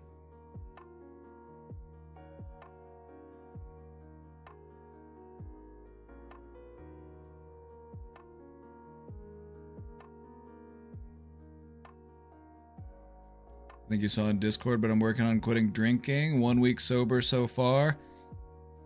That deserves a yee-haw, partner. You ready? I might need to turn down my microphone. I'm gonna give a good back up. 1 week sober, partner. Yee-haw! Could have gone louder, but I didn't want to blow out your ears.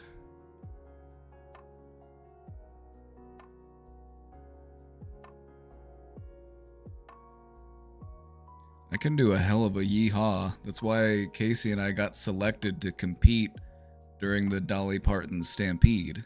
We got called down to do an event in the middle of the show. It was because I had the loudest yee-haw in the arena. But I don't want to do it inside, especially when I'm just sitting here in front of a microphone. But I can do a powerful yee-haw. It's actually a lot of fun. You should try it sometime. Just put your whole ass into it.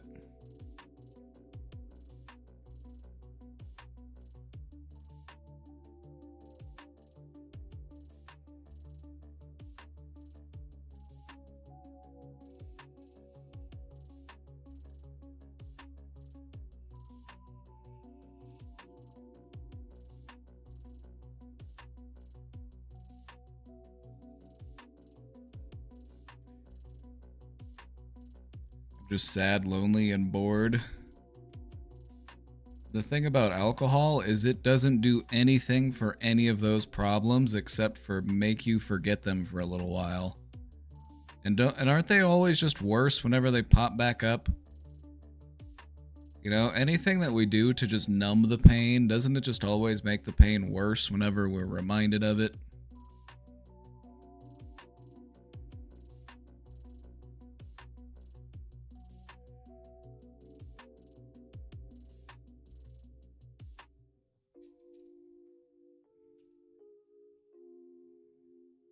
You'll have a clear state of mind that you'll be able to work through those things.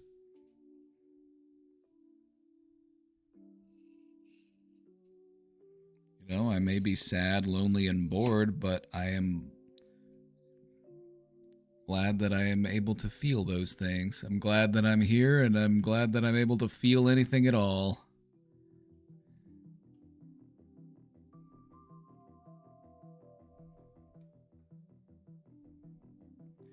So many times alcohol has made me go into very dark thoughts. Yeah, because alcohol constricts the blood flow to your brain, and so it can make it go off the rails. It can take down your guardrails. You know, it makes you uninhibited, but in a oftentimes destructive way. The whole notion that, like, people are more truthful when they're drunk is very misleading. When you're drunk, you don't make sense. You're not rational. Like, you might feel very emotional and very passionate about something, but it very often is something that just might not make a bunch of logical sense.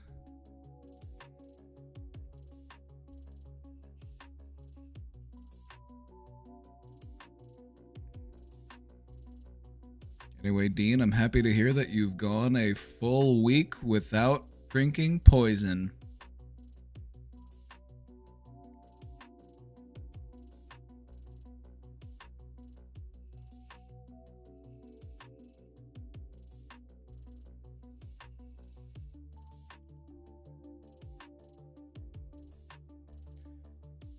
Before we wrap up, I just want to ask you all,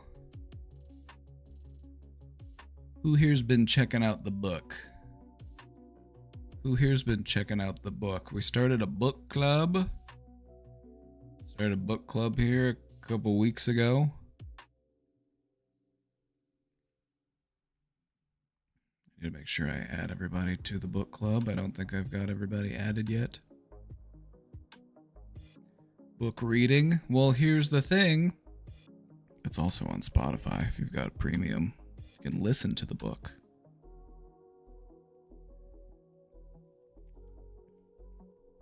The book we've been doing is called The Untethered Soul.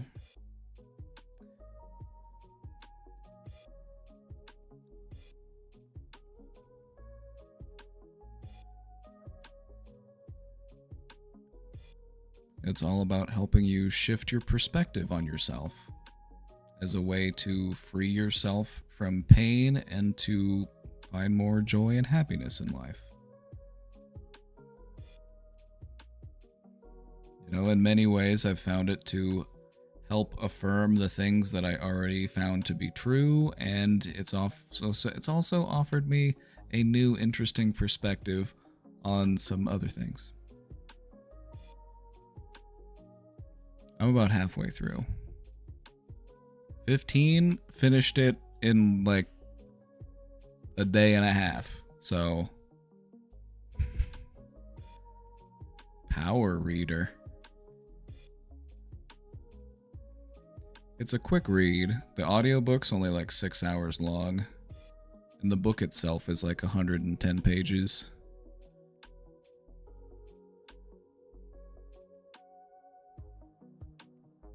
There have been some concepts in the book that I want to convert into presentation topics here.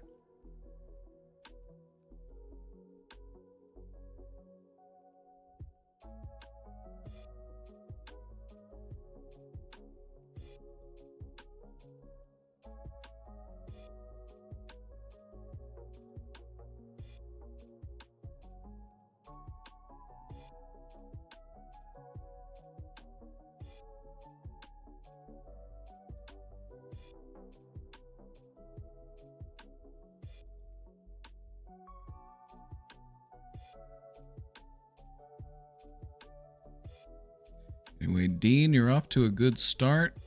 You know, if you've ever thought about opening up to some extra levels of support in your sobriety journey, I would encourage you to, you know, maybe check some of those out too. I've heard people say stuff before, like they feel like, well, you know, I can identify that I had a problem with alcohol, but I wasn't so bad that I like need to go to like AA, or that, you know, you don't have to discredit yourself from support because you don't feel like you were bad enough. You know, like you got off the elevator before it hit the bottom. That's good.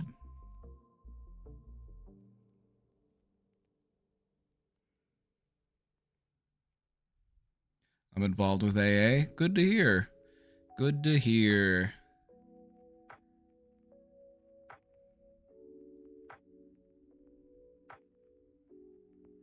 It really is nice to have that extra level of support and to be able to make connections and to talk to people who are also committed to sobriety. You know, it can help you to stay accountable. It can help you to feel more supported. It can help you to feel less alone in those challenges. So that's good. That's good. We're glad to hear it.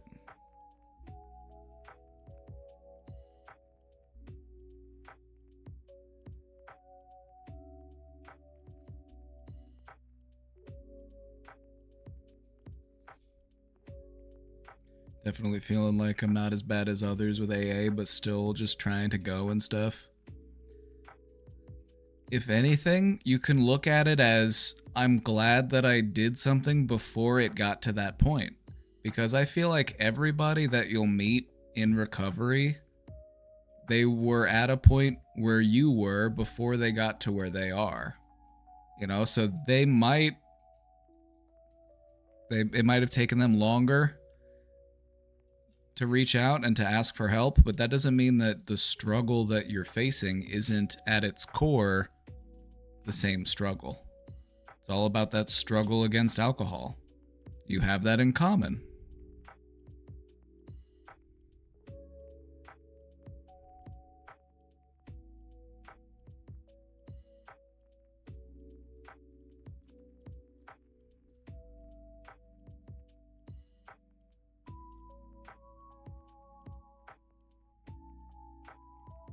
You know, it's all about sharing and mutual support.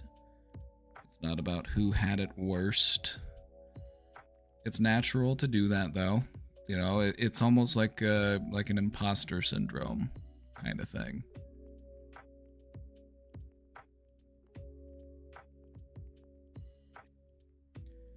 Anytime you understand that you're worth caring for enough to put initiative behind it is fire.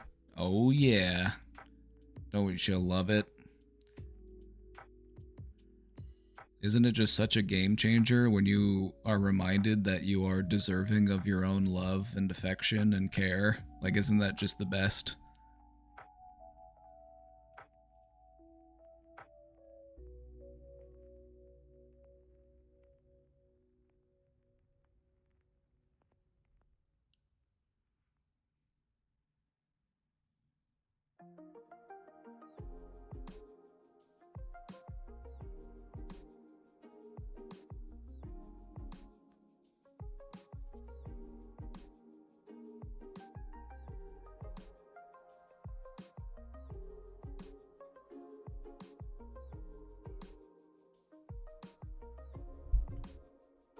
So alone and miserable right now?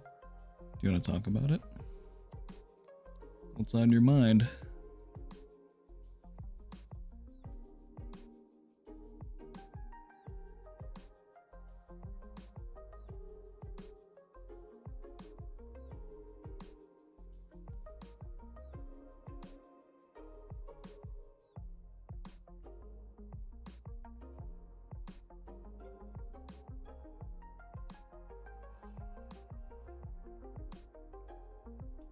I'm just lonely. Why does loneliness hurt? Just a question. A question for everybody. Why does loneliness hurt? Why is it that our bodies just can't stand it when we feel disconnected from everybody else? Or like we don't have anybody that we can go to or talk to? Why does loneliness hurt?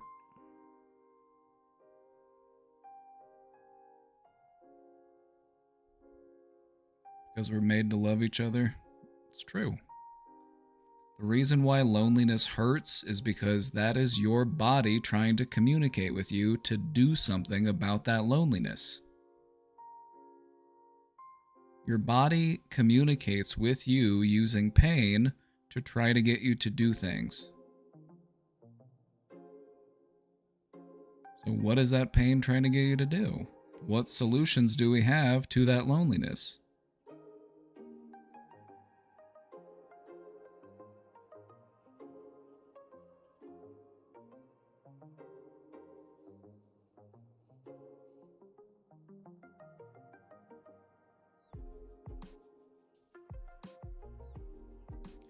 I also want to remind you that you don't need loneliness.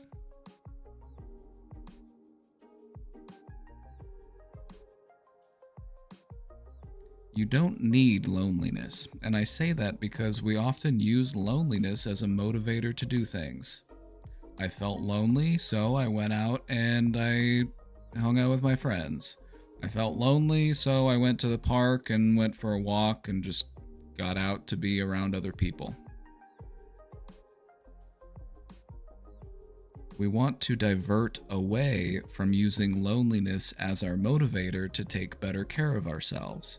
We want to learn how to take proper care of ourselves because we deserve it, because it's good for us, because it feels nice.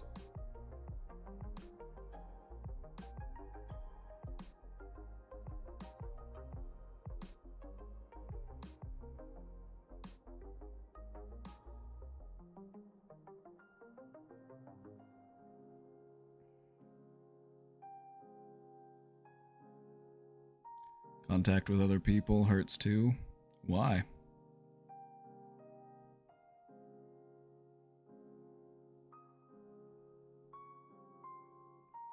I personally feel like a loser that I now don't have any friends because I ended the friendships for my choices with drinking and stuff. You decided to be a better friend to yourself. And you stepped away from the people that weren't helping you to be your best self. You feel like a loser, but what I see is W's.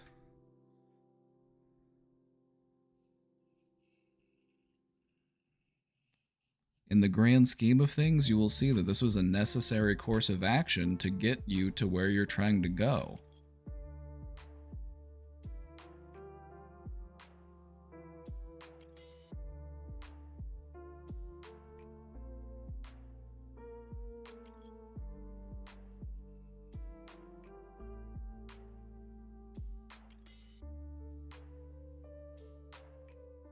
It hurts to be around other people because it makes you anxious. What would we like to do with that anxiety? Is that something that we need? Is that something that we want to keep? Is that something that we want to learn how to let go of?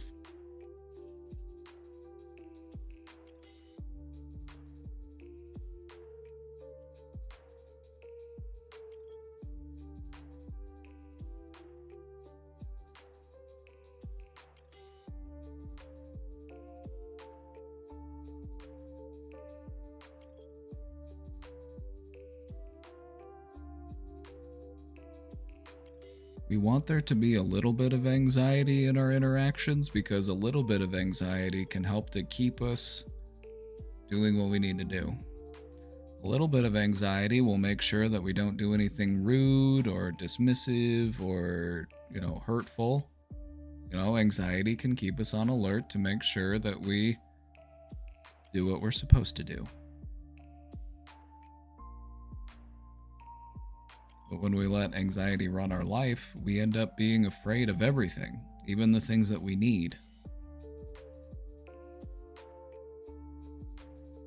You need to drink water. You need to eat food. Even doing those things carries its own risk.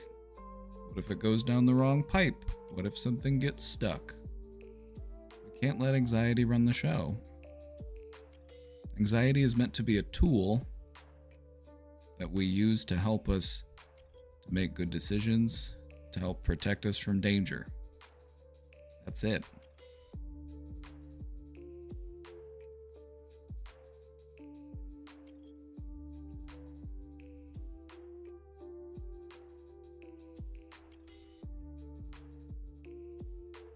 I'm not anxious of eating though, and I wasn't trying to say that you were. What I was trying to say was that you can be anxious about anything if you let anxiety run your life.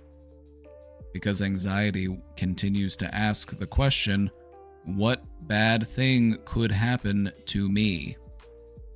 And if you live your life looking through that lens, then you're going to anticipate and expect there to be a lot of pain. And so the paradox is this. You live your life trying to avoid pain, and what you end up doing is creating a life where everything is centered around your pain.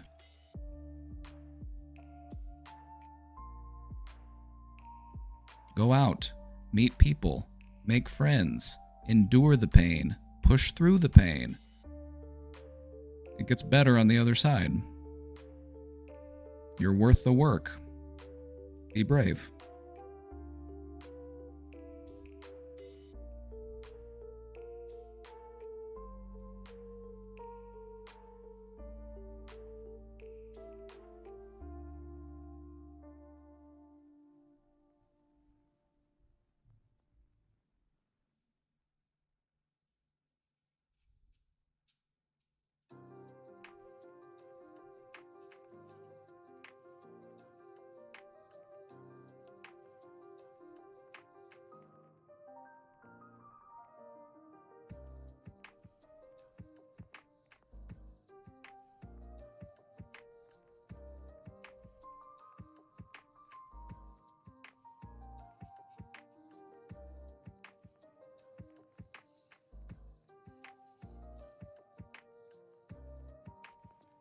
Caring for others means being as quiet and virtually non-existent as possible.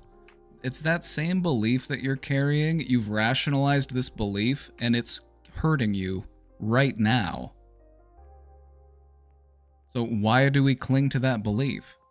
I must not be seen, I must not be perceived, I must not be a burden to anyone, I must not interfere with anyone. That's hurting you every day. Why do we keep that belief?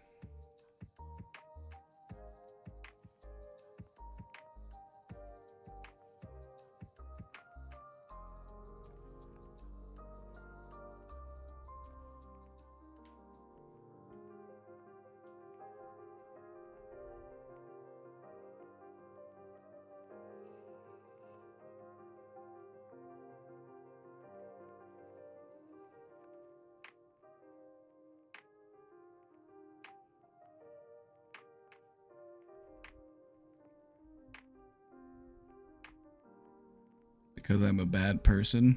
Is that what you believe? I don't believe that, but is that what you believe? That I'm a bad person because I have anxiety? No, it just means you're human. If anything, you're over-aware of trying to be a good person.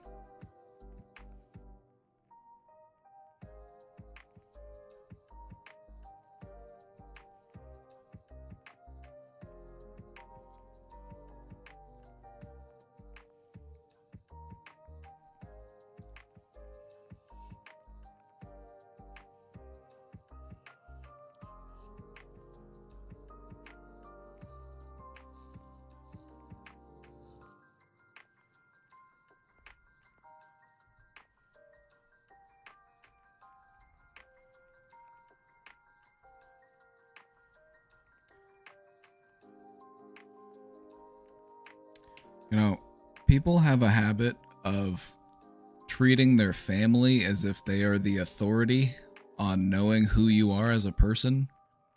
You know, when somebody that we're related to has bad things to say about us, we tend to take them more seriously just because we're related to them.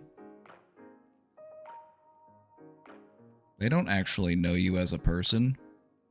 They only know you as whatever idea they have of who you are. They project their own fears and insecurities onto you. They have no clue who you actually are. Because you don't even know who you actually are yet.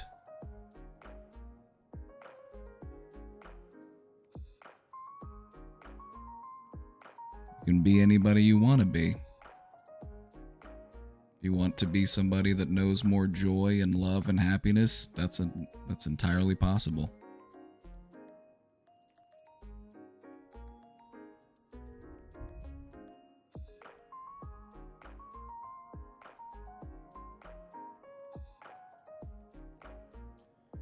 I'm selfish and I know I'm selfish and I don't want to let it take over. That's why I am a bad person.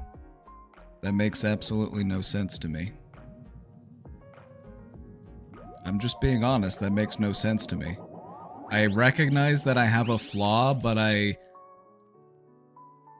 don't let that take over my life, and I don't let... That's just called being human. Nobody's perfect, my friend. We all have room for growth.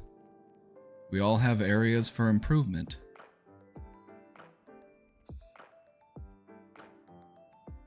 You know, let go of these simplistic labels about people as this is a good person or this is a bad person. People are just people. People do good things. People do bad things. Would you like to do more good things? Would that make you feel better about yourself as a person?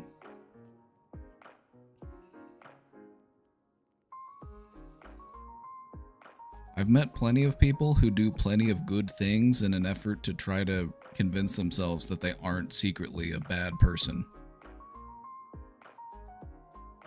Most of the good people I've met in this world are secretly afraid that they're actually a bad person.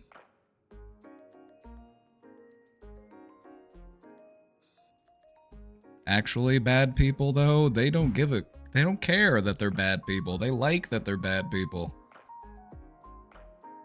Doesn't seem to be something that you're so fond of. So maybe you aren't.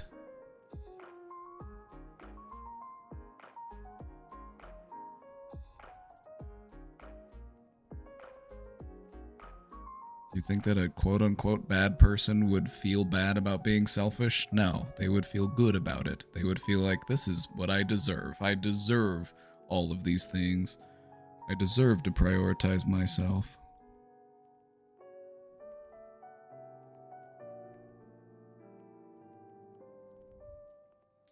I just want to magically get someone to be friends with. Well, you can do that, except the magic takes time, and there is a ritual to it. Do you want to know the... Okay, so there is a magic ritual. It's, you know, it's a multi-step spell that you have to cast. Like, first up, you have to take a shower. You gotta get dressed. Then you gotta go outside. And then you've gotta meet people. And then you've gotta be nice to them. And then you've gotta get to know them. And then you've got to make plans to do stuff together. It's a multi-step process, but it really is magic.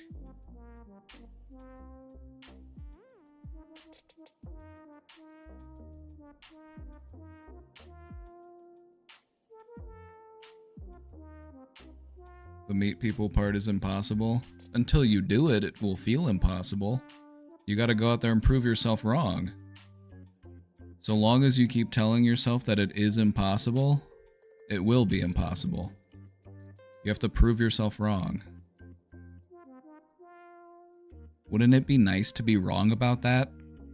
Just think about it for a second. Wouldn't it be nice to be wrong about that? That I can do those things?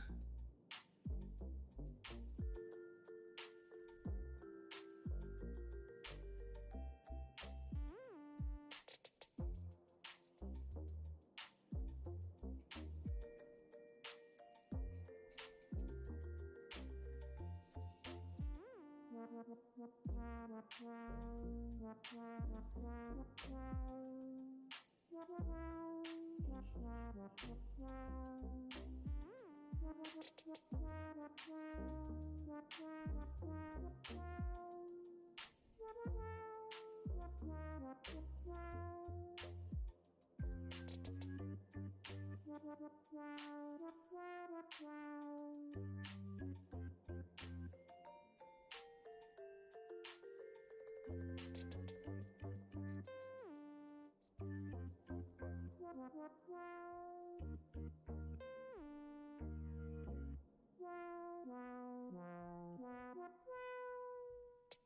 don't know what to do. I think it actually happened this time. Is there anybody else that you can check in with? Is there anybody that you can contact? You know, a family member, a friend? Do a wellness check if you're worried about this person?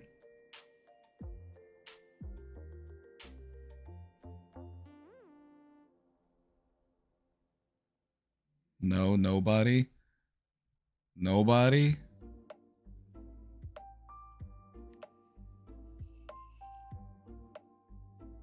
What do you do when somebody's in trouble in your country?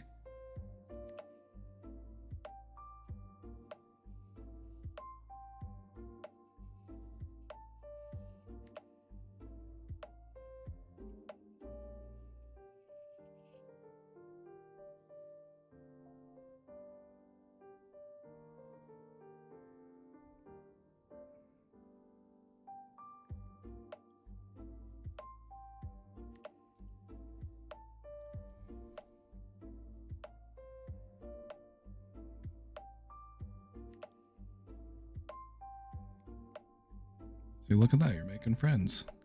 Then all you gotta do is just be friendly. That's it. Making friends is easy. Just be friendly.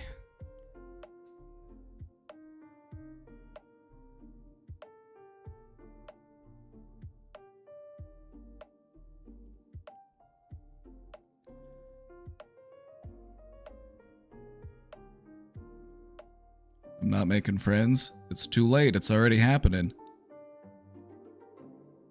It's too late, friend. It's already happening. You're just gonna have to deal with it.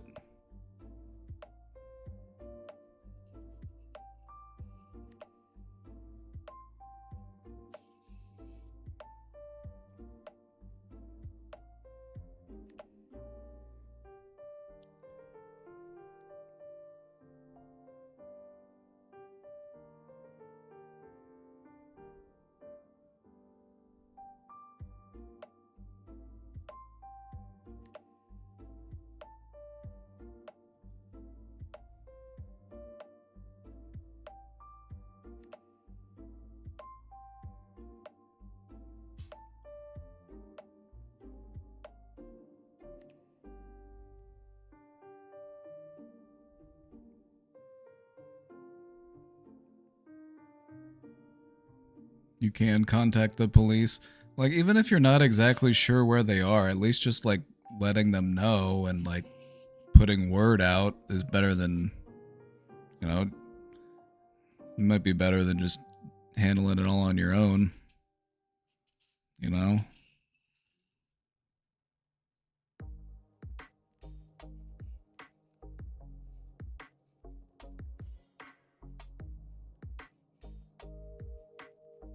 It's a really tough situation to be in. Feels powerless, feels helpless, feels stressful. It's important to remind you, though, that you've been a good friend throughout all of this, no matter how this plays out or no matter what happened. So don't beat yourself up over it.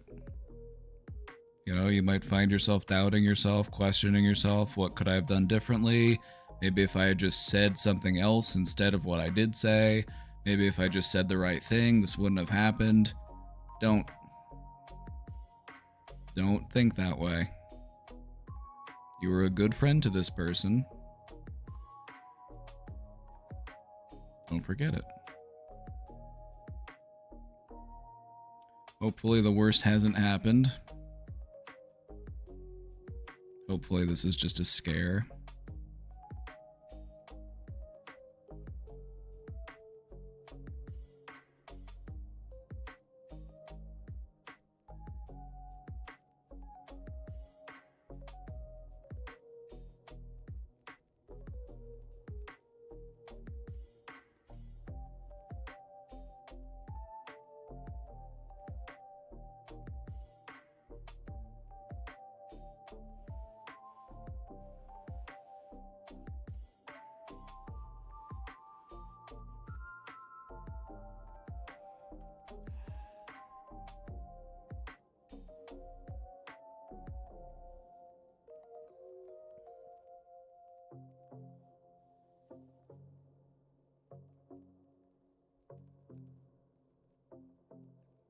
The only online friends I've had were from a group that's just as depressed and self-destructive as me. And it sounds like you recognized that that just wasn't what you needed.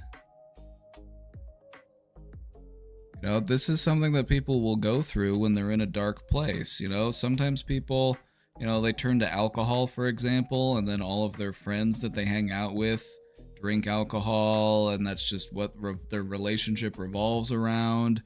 And in taking steps to improve your life, sometimes you have to, you know, not spend time with those people anymore. You realize that they were pushing you down a dark path.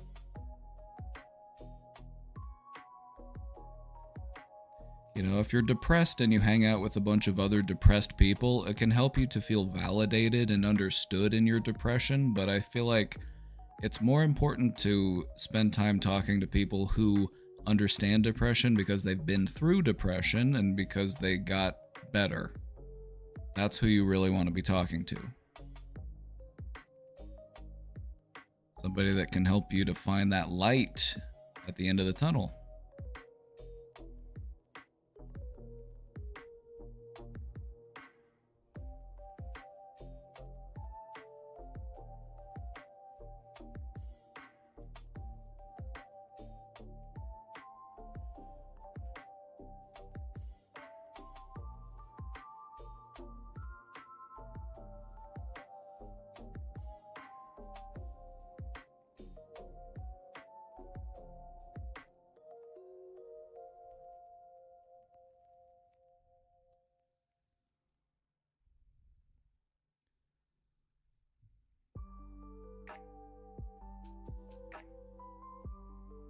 Being friends with a trans person in Russia, of all places, and you have you still question if you're a good person?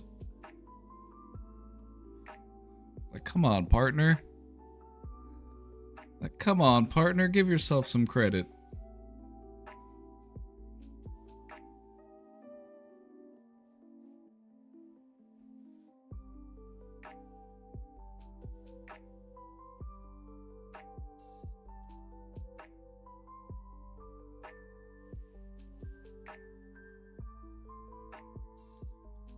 Probably hates me. I used to bully her in school. You can make amends for that. You know, just because you had that relationship in the past doesn't mean you can't learn and grow from it.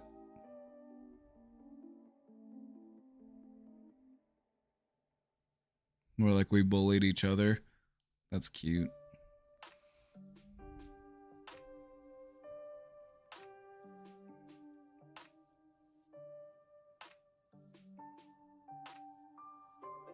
Either way, you're not going to convince me that you're a bad person, so stop trying to convince yourself that you're a bad person. It's not a good look for you. You know? I feel like happy and healthy is much more your style.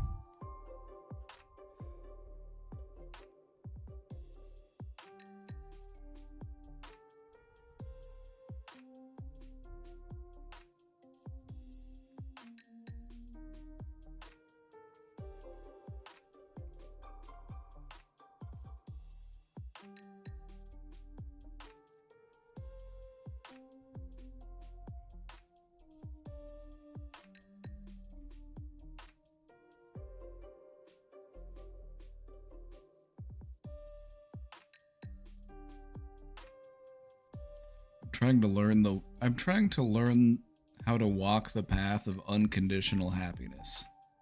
It's one of the hardest things you can learn how to do. And I feel like I'm getting there. I would suggest you give it a try for yourself.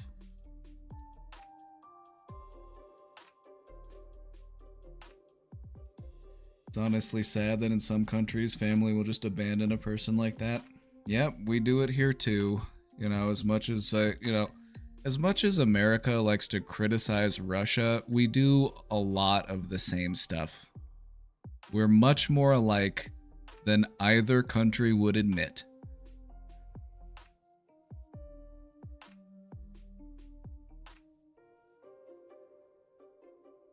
There goes my sleep for tonight. Don't think I'll be getting much of it now.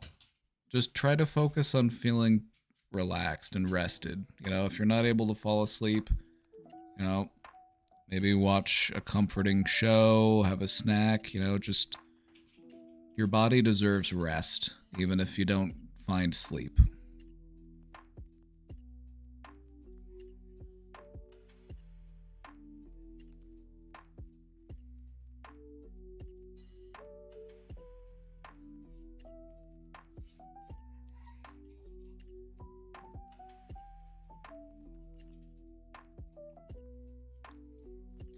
Alrighty, partners, the doggies are starting to howl. The doggies are ready for their dinner and to go hit the prairie. So this old cowpoke is about to hit the old dusty trail.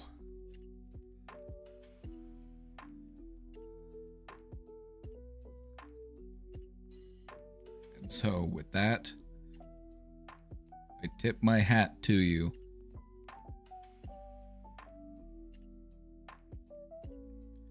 I hope you all have a great rest of your weekend.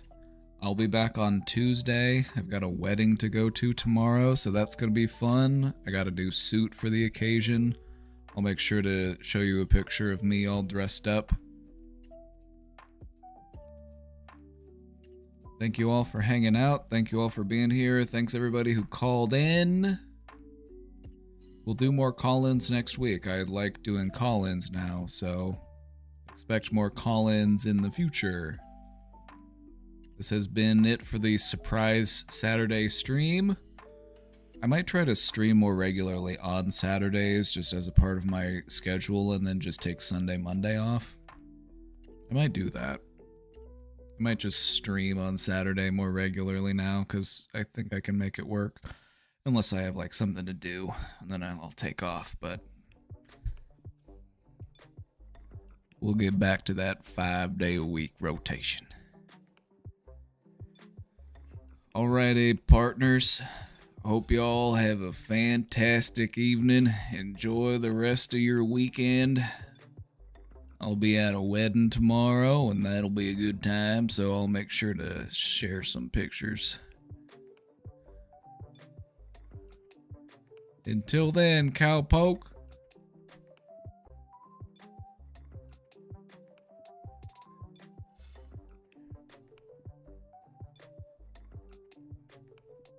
Being a cowboy is just so much fun. You know, never had to wrestle anything with a rope or anything. Just like wearing the hat. That's it. But I'll be damned if I don't pull it off.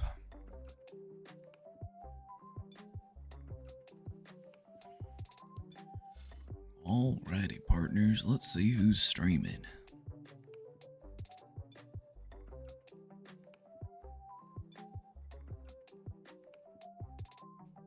Oh, Casey had Newton out. She was petting him. Oh, that's funny.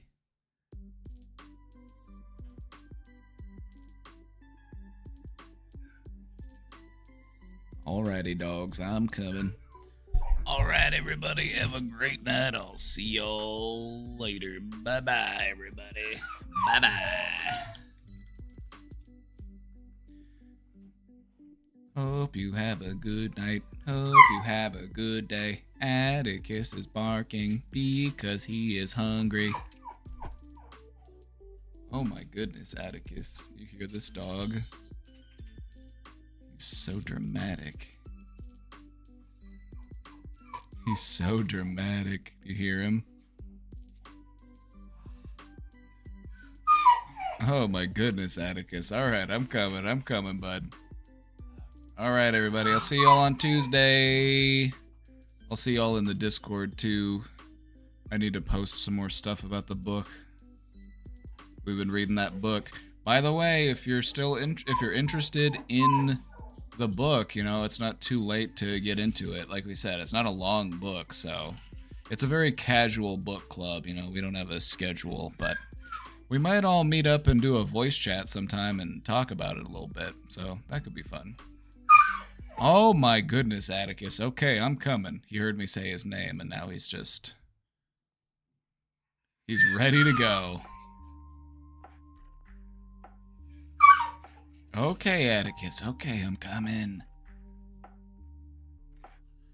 All right, everybody. Bye-bye.